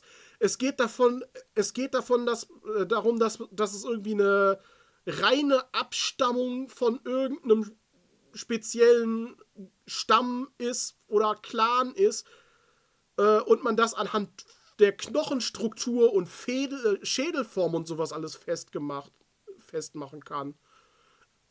Damit sind Leute aus dem Iran gemeint. Ich glaube nicht nur. Aber das ist es eben. Und das wird so als das Nazi-Wort schlechthin auch benutzt, obwohl das mit so urdeutschen Leuten eigentlich gar nichts zu tun hat. Es ist halt nur ein Kampfbegriff, der benutzt wurde. Ich finde das so schlimm, dass Worte ihre Bedeutung so ins Negative einfach verlieren können. Und dass man sofort dafür kritisiert wird. Ich weiß nicht, ob arisch irgendwann mal auch eine positive Form hatte. Oder das Wort Kanake. Das war ursprünglich mal in der Seefahrt ein Ausdruck, um Leute besonders zu loben. Weil südländische Schiffsmitarbeiter sehr treu und sehr hart arbeitend waren. Und das war eine Einstellung, die sehr gut ankam bei den Leuten. Und dann wurden irgendwann auch nicht südländische Leute als Kanaken bezeichnet, als Ehrentitel. Und heutzutage ist das eine Beleidigung. Ich verstehe nicht, wie das zu sowas kommt. Das kann man auch nachlesen.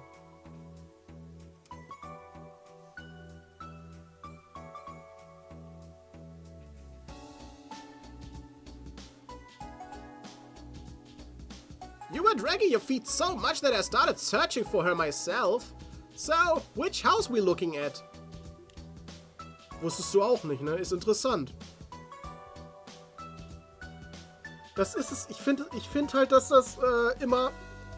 Einem wird aus dieser sehr linken Ecke oft vorgeworfen, ja, du hast dich überhaupt nicht mit der Geschichte dieses Wortes auseinandergesetzt. Das ist ein Nazi-Begriff. Aber dann hat man so das Gefühl, die haben sich selber nie mit der Geschichte des Wortes auseinandergesetzt. Und dieses Wort, beziehungsweise dieses, wie nennt man das? Sprechweise? Keine Ahnung, Wortaneinanderreihung hatte ursprünglich eine komplett andere Bedeutung und wurde dann einfach nur von den Nazis missbraucht. Das ist sowas. Ja, im Prinzip kann jeder... Das beste Beispiel ist immer noch halt Killerspiele. Amokläufer haben Killerspiele gespielt, dann müssen ja die Killerspiele dran schuld sein. Genauso kann man auch sagen, die Amokläufer haben Brot gegessen, also kann auch das Brot dran schuld sein. Weil du kannst halt nicht eine Gruppe, eine kleine Gruppe, die was getan hat, die zu einer riesigen Gruppe gehört, darauf reduzieren, dass sie zu dieser riesigen Gruppe gehören.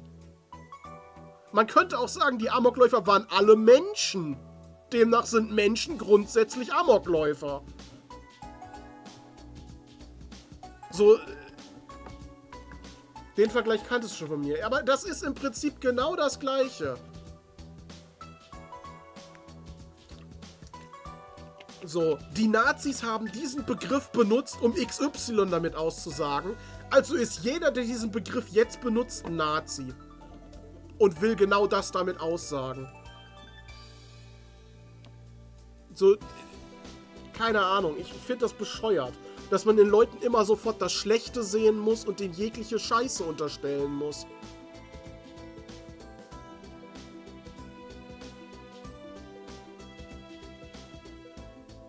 du kannst das nicht verhindern, dass Faschisten das missbrauchen. Aber es hilft halt auch nichts, diese Sachen so zu verbieten. Weil sie werden die trotzdem missbrauchen. Ich meine, nur weil die Darstellung von Hakenkreuzen oder so, nur weil die quasi verboten ist, hindert das ja die Faschisten nicht daran, die trotzdem zu benutzen. Die benutzen sie ja auch immer noch.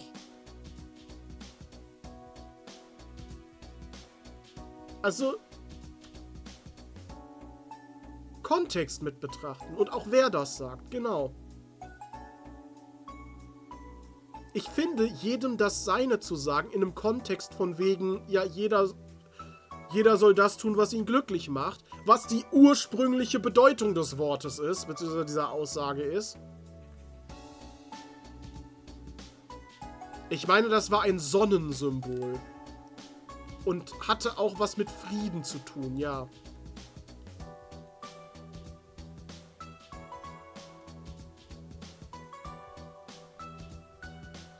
Und wie schon gesagt, das ist ein Symbol aus Buddhismus und Hinduismus und die beschäftigen sich ja auch beide irgendwo mit Karma-Lehre, wo es halt darum geht, dass man möglichst gut sich verhalten soll, möglichst nicht Leute diskriminieren soll. Das ergibt halt gar keinen Sinn, dass ein Symbol aus diesen Kreisen, wo halt wirklich der Konsens ist, dass man Frieden schaffen soll und so und dass man sich so gut verhalten soll, wie es möglich ist, weil das Karma sonst zurückschlägt, dass in solchen Kreisen dieses Symbol benutzt wird, aber jetzt ist es ein Symbol für was absolut Schlechtes. Das ist so widersprüchlich. Jeder, der eine PS4 hat, ist Terrorist, weil die das zur Kommunikation genutzt haben. Das hier ist übrigens ein PS4-Controller, weil ich eine PS4 besitze.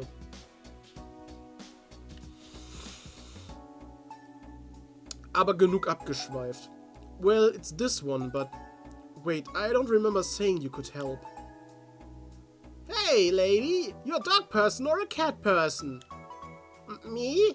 I'm a car person. Well, if I had to say, I'm probably a cat person. Car. Das macht sie ein bisschen sympathischer. Same here. Just give up, man. There's no change in her mind. You're probably right.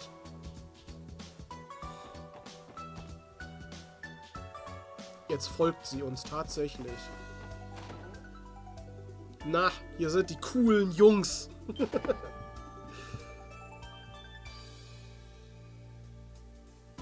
Vielleicht ist die Katze bei diesem Typen im Katzenkostüm, bei Michi. Kann sein. Huh? What's going on? Hey, you're those cops from before. Well, would you look at that? They let the SSS out of their pants. Out of their penis. Hahaha, penis. Good to see you again, too. There's something we need to ask you. Mind answering some question for us? A cat, huh? Huh. So what's this about, eh? Should we take that to mean you know something? We don't got all day, wise guys. How about you tell us what you know so we can get out of here? I don't know about that. What do you think, Yuri? Well, the thing is, we still have to pay you back for bringing the hammer down on us. We're not lifting one pretty finger for you oinkers until we get the apology we deserve. Was sind Oinkers? Oinkers klingt schon wieder wie so eine Bezeichnung für Brüste. Lass deine Oinkers raus. You can start by groveling on the floor. Or would you rather just strip bare? Er möchte, dass Ellie ihre Oinkers rauslässt. Haha, nice one, Yuri. Well, you heard the man. Either your knees hit the ground or your clothes do. Oh, but scratch that last part for you dudes. Ain't none of us want an eye full of that. What's with these guys? Car? Sind einfach Rüpel. They're even worse than we thought. Die gehören zu Team Rocket. Die sind Rüpel. They have zero respect for anyone, let alone us. Ganz ehrlich, was wäre so schlimm daran, wenn sich Wazy auszieht?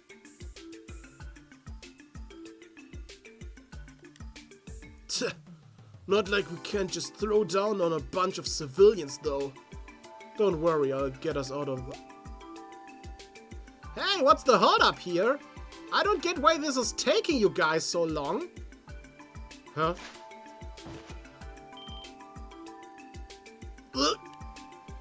Alrighty then, I think it's about time you cough up some answers. Would you rather I slice you open like a fish and give these walls a new paint job? Hey, what the hell are you doing? Yuri, get your hands off him, you little bit... Shut it!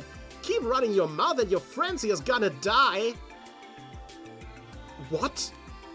What are you doing? You can't possibly be serious. God damn it. Hey, if I were you guys, I'd start doing what she said.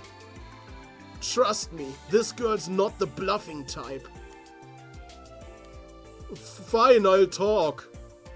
There was a cat here earlier, just before you guys got here. The three of us gave it a scare and it bolted off. It's probably still somewhere close by. That's what you wanted to hear, right? Now let Yuri go, you psycho. So, you scared a cute little kitty cat, did ya? Was it kinda like this?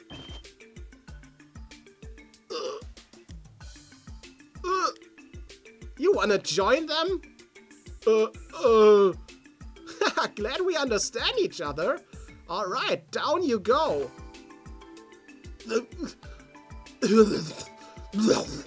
Solche Geräusche machen die gerade.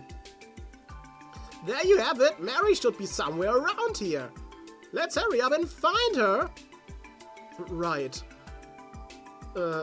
Thanks for your cooperation.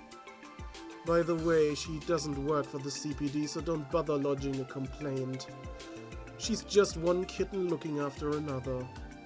Shut the hell up and leave us alone already. You guys won't get away with this. Das denkt er sich wohl.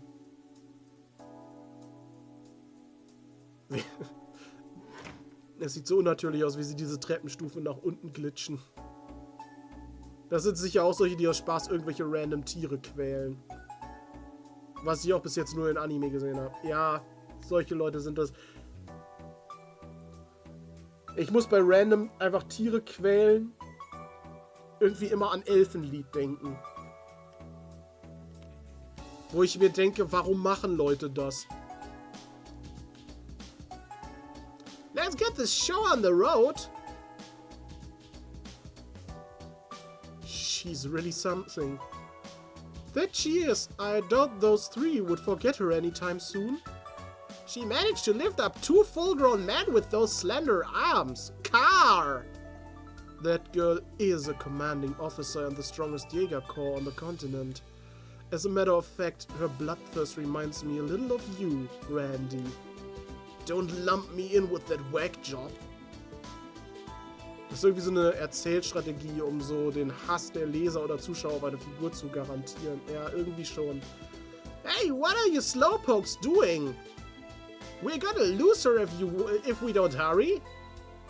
Oh, yeah, be right there.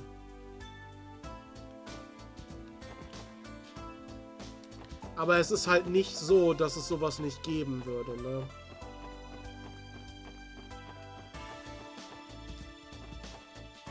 Ist sie in das nächste Haus gegangen? In das McDowell Estate vielleicht? Ist sie in Ellies Bett?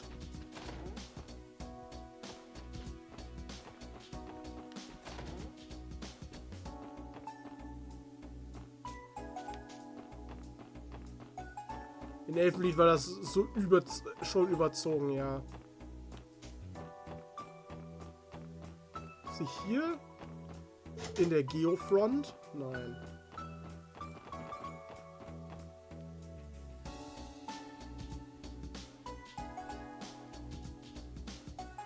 Da ist sie.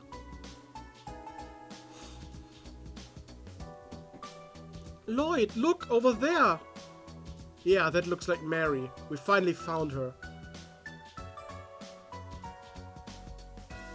Aber sie ist schon wieder weggelaufen. And there she goes.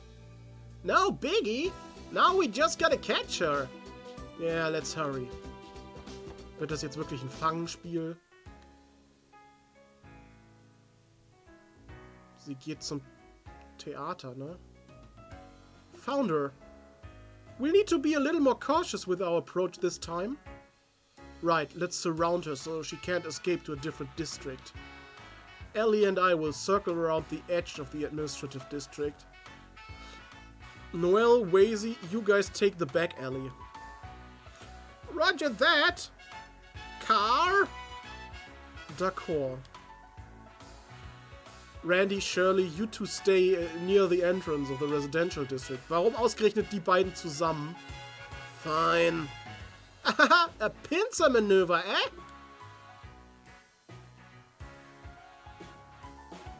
Die sucht bestimmt nach Claudia Reinhold. Richtig. Und dann kommt Luke wieder und verschreckt sie. So die obvious Reaction. Da ist sie! Come on, Mary. Over here. Don't worry, we'll take you back to your family safe and sound. No need to be scared, Mary. Car! Ich wäre dann auch scared, wenn jemand die ganze Zeit Car sagt. Now, you be a good little girl and stay right there, okay? Here, kitty, kitty. I won't hurt you. Sheesh, this part of her hasn't changed one bit. Ich dachte schon, sie kriegt die Katze jetzt. Jetzt läuft sie doch da ins Gebäude rein. Oh, a cat, it's so cute. Well, aren't you an adorable little kitty? Crap. Oh. She went into Arkansas. That's one fast little feline. Car. Guess we should follow her. Yep, it's a game of cat and mouse. Except this time, the cat's the mouse. Ja, und die Mäuse sind Menschen.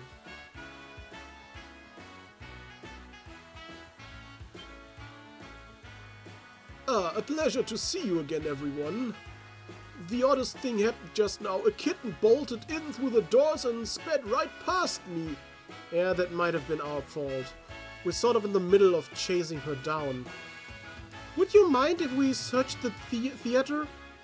Not at all. In fact, it would be in everyone's best interest if you did. We're currently preparing to host the visiting dignitaries for tonight's show. Your timing couldn't have been better. All the performers are on a break right now. That's convenient. We'll conduct a quick search then. Do you happen to remember which way she went? My deepest apologies, but no. I'm afraid it happened so quickly that I failed to pay close enough attention. All I can say for certain is that she headed up these stairs behind me. I see. In that case, it might be better if we split into groups. Alright, how should we divide ourselves up? There are 3 doors in total. Perhaps we could go in pairs? That sounds good to me. I'm coming with you then, detective boy. Huh? Hold on a moment. Why? Who made you the boss, Car? I don't know, just felt like it. Oh, did one of you ladies want to go with him instead? that is not what I was getting at. Yeah, don't change the subject. Car. Lloyd und sein Harem. We've got a kitty on the prowl, and it certainly isn't Mary. Don't make things worse. Well, she's made it this far without pulling any crap, so we're probably good. Just keep your hands and teeth to yourself in there, Shirley. Got that? Yeah, I know. Detective boy here's a cutie and all, but he's not really my type. Cutie? Whatever. Back to the plan. We'll split up and search the theater in pairs. Regroup at the entrance once you've finished scanning the perimeter.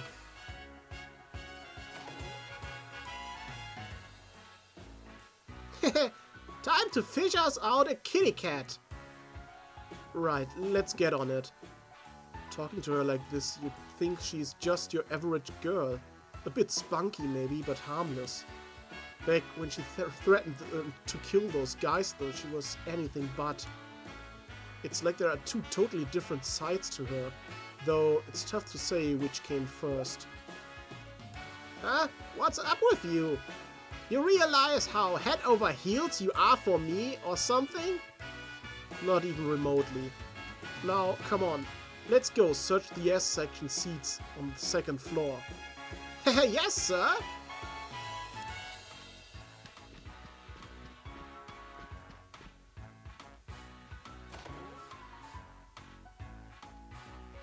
I wonder if Mary's hiding somewhere around here.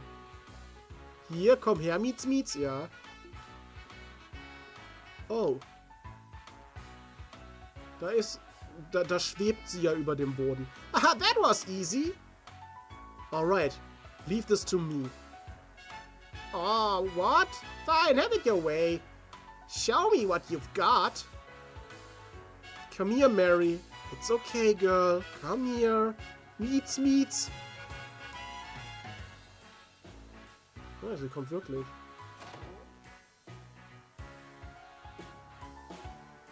Wait. Uh-oh. That was my bad. Nah, I screwed up too. Guess I'm not as sharp as I thought.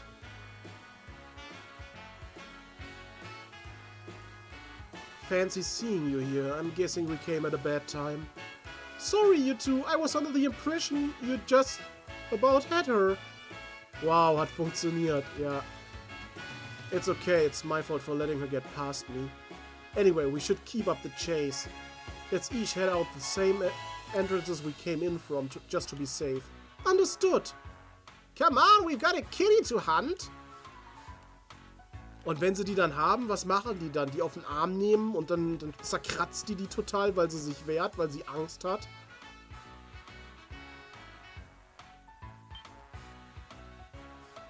Huh? Who's that chick? Wait, is that Rishia? Hey Rishia, what's up? I thought all of the performers were supposed to be on break right now. Da ist wieder das Bubi-Bild. Hello, Lloyd.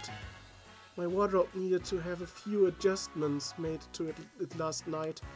I came by the theater to try it on and made sure it's good for tonight's performance. But enough about that. I heard a lost kitten snuck in here just now. Yeah, you heard right. Hold on a second. We came back here because we thought the cat went this direction.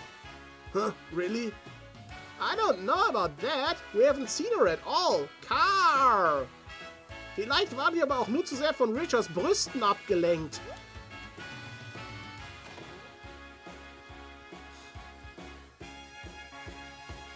Seems the rest of the gang bet us to the punch. And look, Risha is with them. Wazy, Ellie, I'm guessing you guys didn't track her down either. Wahrscheinlich ist sie da reingegangen in den Vorstellungssaal. So in short, no one's seen Mary since she gave us the slip by the S-section seats. I asked for the main entrance to be sealed, which means she can't be far from this hall. There's always a possibility our kitty cat is holed up somewhere we can't see her. That's probably a safe bet. Should we search as a group this time? Car? Sounds good to me. If I may interrupt, I don't believe I've met this girl before. Alright, this is... Haha! You're a tricky one, lady! I've been waiting to get my hands on those goods this whole time, but you haven't lowered your guard once. Pardon? She's just my idiot cousin, that's all. Aber man merkt die Verwandtschaft, oder? Sie will dauerhaft irgendwelche Brüste anfassen und Randy ist sowieso der Obergeil und die ganze Zeit und will die ganze Zeit alle Leute ins Bett kriegen. Man merkt die Verwandtschaft, oder?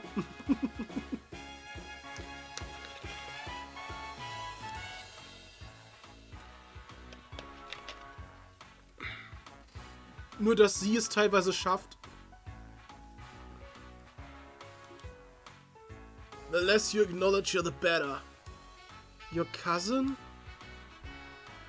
I'm Shirley Orlando. Nice to meet ya. Man, I knew you had some real showstoppers when I saw you on stage here at Arkansas. But you know what? They're even bigger and better up close. Must be nice. I'm so jealous of you. Ich verstehe nicht, warum Frauen große Brüste haben wollen. Also ich kenne Frauen mit großen Brüsten und die finden eigentlich immer, dass die im Weg sind oder stören. Und ich finde sehr große Brüste auch nicht attraktiv. Muss ich so gestehen. Excuse me? Speaking from personal experience, I wouldn't let my guard down either. Quit your griping. It's not like I'm gonna squeeze them off or anything. Well, might as well help myself while we're... Huh? Oh. Katze? Da ist sie.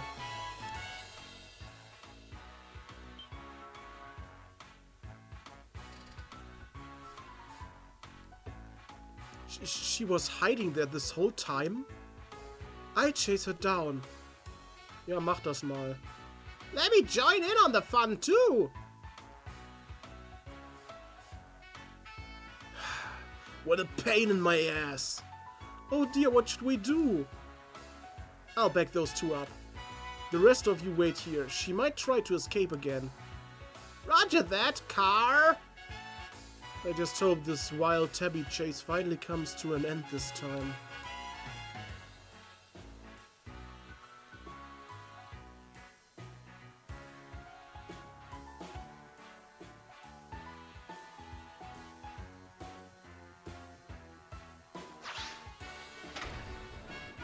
Ja, genau. Warum fährt ausgerechnet jetzt in diesem Augenblick das Ding hoch? No, not the chandelier. But who could have...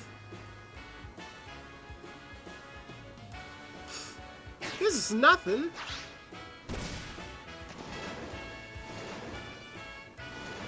Okay. Wer hat den jetzt hochgefahren, ausgerechnet jetzt? Hä? Amazing. Aber ich glaube, dass Risha das auch geschafft hätte. Jan! Oh, what's wrong? I won't bite or anything. There, kitty cat. You're okay. This is good, girl. You like that? Wie weit fährt das Ding nach oben? Shirley lightly scratched Mary's neck. Ich will sehen, ob das irgendwann oben ankommt oder ob das immer weitergeht. Ist auch immer so, wenn Frauen große Brüste erwähnen, das als pervers schlecht bewertet wird. Aber dann einige Frauen große Brüste wollen. Ja, irgendwie... Wie hoch geht das denn? Okay, es ist angekommen.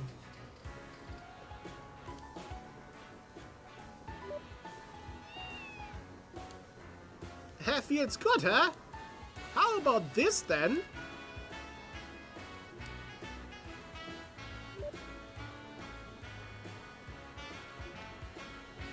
All better now?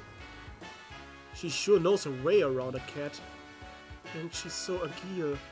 I could hardly believe my eyes. Oder haben Rückenschmerzen davon. Das Problem hast du ja mal nicht.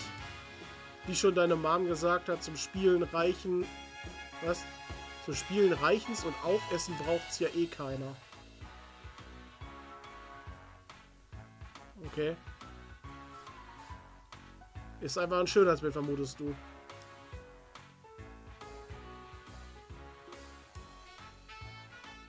Oh, right. I should check who was operating the rigging backstage. Okie dokie, ready to head down? No more funny businesses out of you, got that? The heck was that? Wow! This is bad. Wow, nice catch!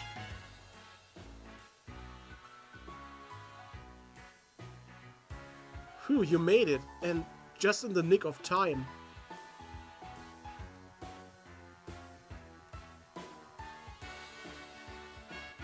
Thanks for the assist back there. You've really got some moves. Yeah, I owe you one. We all do. Don't mention it. It was more instinct than anything. And besides, I'm certain Shirley would have been able to catch her without my aid. You think so? You could tell her. Yeah, there would have probably been enough of a window to save her if I leapt for it. But you know, seeing that bustling bust of yours jiggle around mid-jump made hanging back way more worth it. Seriously, Shirley? My condolences, Risha. About the chandelier, I can't apologize enough. I had no idea there was a cat on stage. Mit der gebräunten Haut steht halt hier für Wohlstand, weil man dann die Zeit hat, sich extra zu bräunen, zum Beispiel im Urlaub. In Asien ist es angeblich anders. Das heißt, dass man ständig draußen arbeitet, weil man zu Unterschied... Es ist... Du musst ja nur mal diese Geishas angucken. Die sind ja richtig weiß geschminkt. Das ist bei denen so ein Schönheitsideal. Möglichst bleich. Und ganz ehrlich, ich finde diese gebräunte Haut nicht schön. Vor allem, wenn Leute so Bräunungssprays benutzen und ihre Haut dann so orange ist. Das sieht so unnatürlich und gezwungen aus.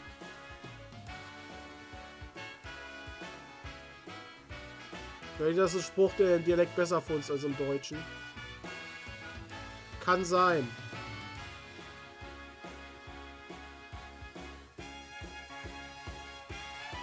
Vielleicht heißt er ja, ich muss nicht draußen arbeiten, ja. Und anderswo ist es ein Schönheitsideal, wenn du fett bist, weil das bedeutet auch Wohlstand. Das bedeutet, dass du keine Sorgen haben musst, nicht genug zu essen. Deswegen ist ja auch Buddha so dick dargestellt. Das ist ein Wohlstandsbäuchlein. Ja.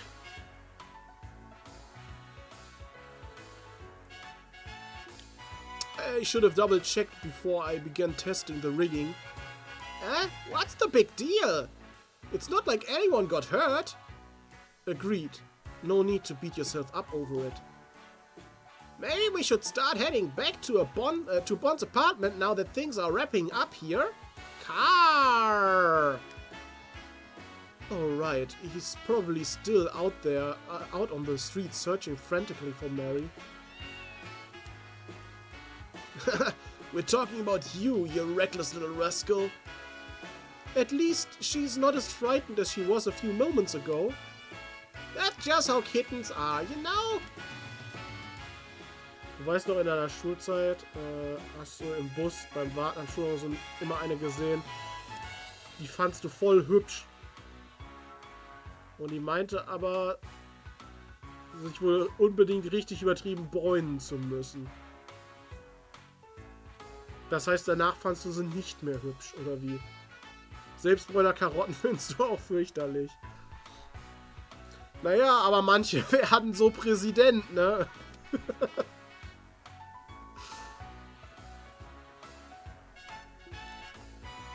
In any case, we should get going now. Thanks again for your help. Du fandst, dass es sie nicht hübscher gemacht hat und dass es halt eher unnatürlich wirkte. Oh no, think nothing of it. Take care, everyone. Trump ist aber auch eine schreckliche Person, da passt das. Oh, by the way. Aber, Trump, finde ich, hat diese ganze Sache, ich weiß ja nicht, ob er das mitgekriegt hat in Amerika, dass da so viele Leute gegen Transmenschen sind und so. Der hat das voll gut zusammengefasst. Der hat wortwörtlich zu denen gesagt, ja, ich brauche nur sagen, dass ich gegen Trans bin und schon wählt ihr mich. Ihr wusstet zwar vor einem Monat noch nicht mal, was das heißt. Aber ich sag das jetzt einfach mal, damit ihr mich wählt. Im Prinzip ist ihm das scheißegal. Und das sagt er so richtig öffentlich, dass ihm das eigentlich scheißegal ist.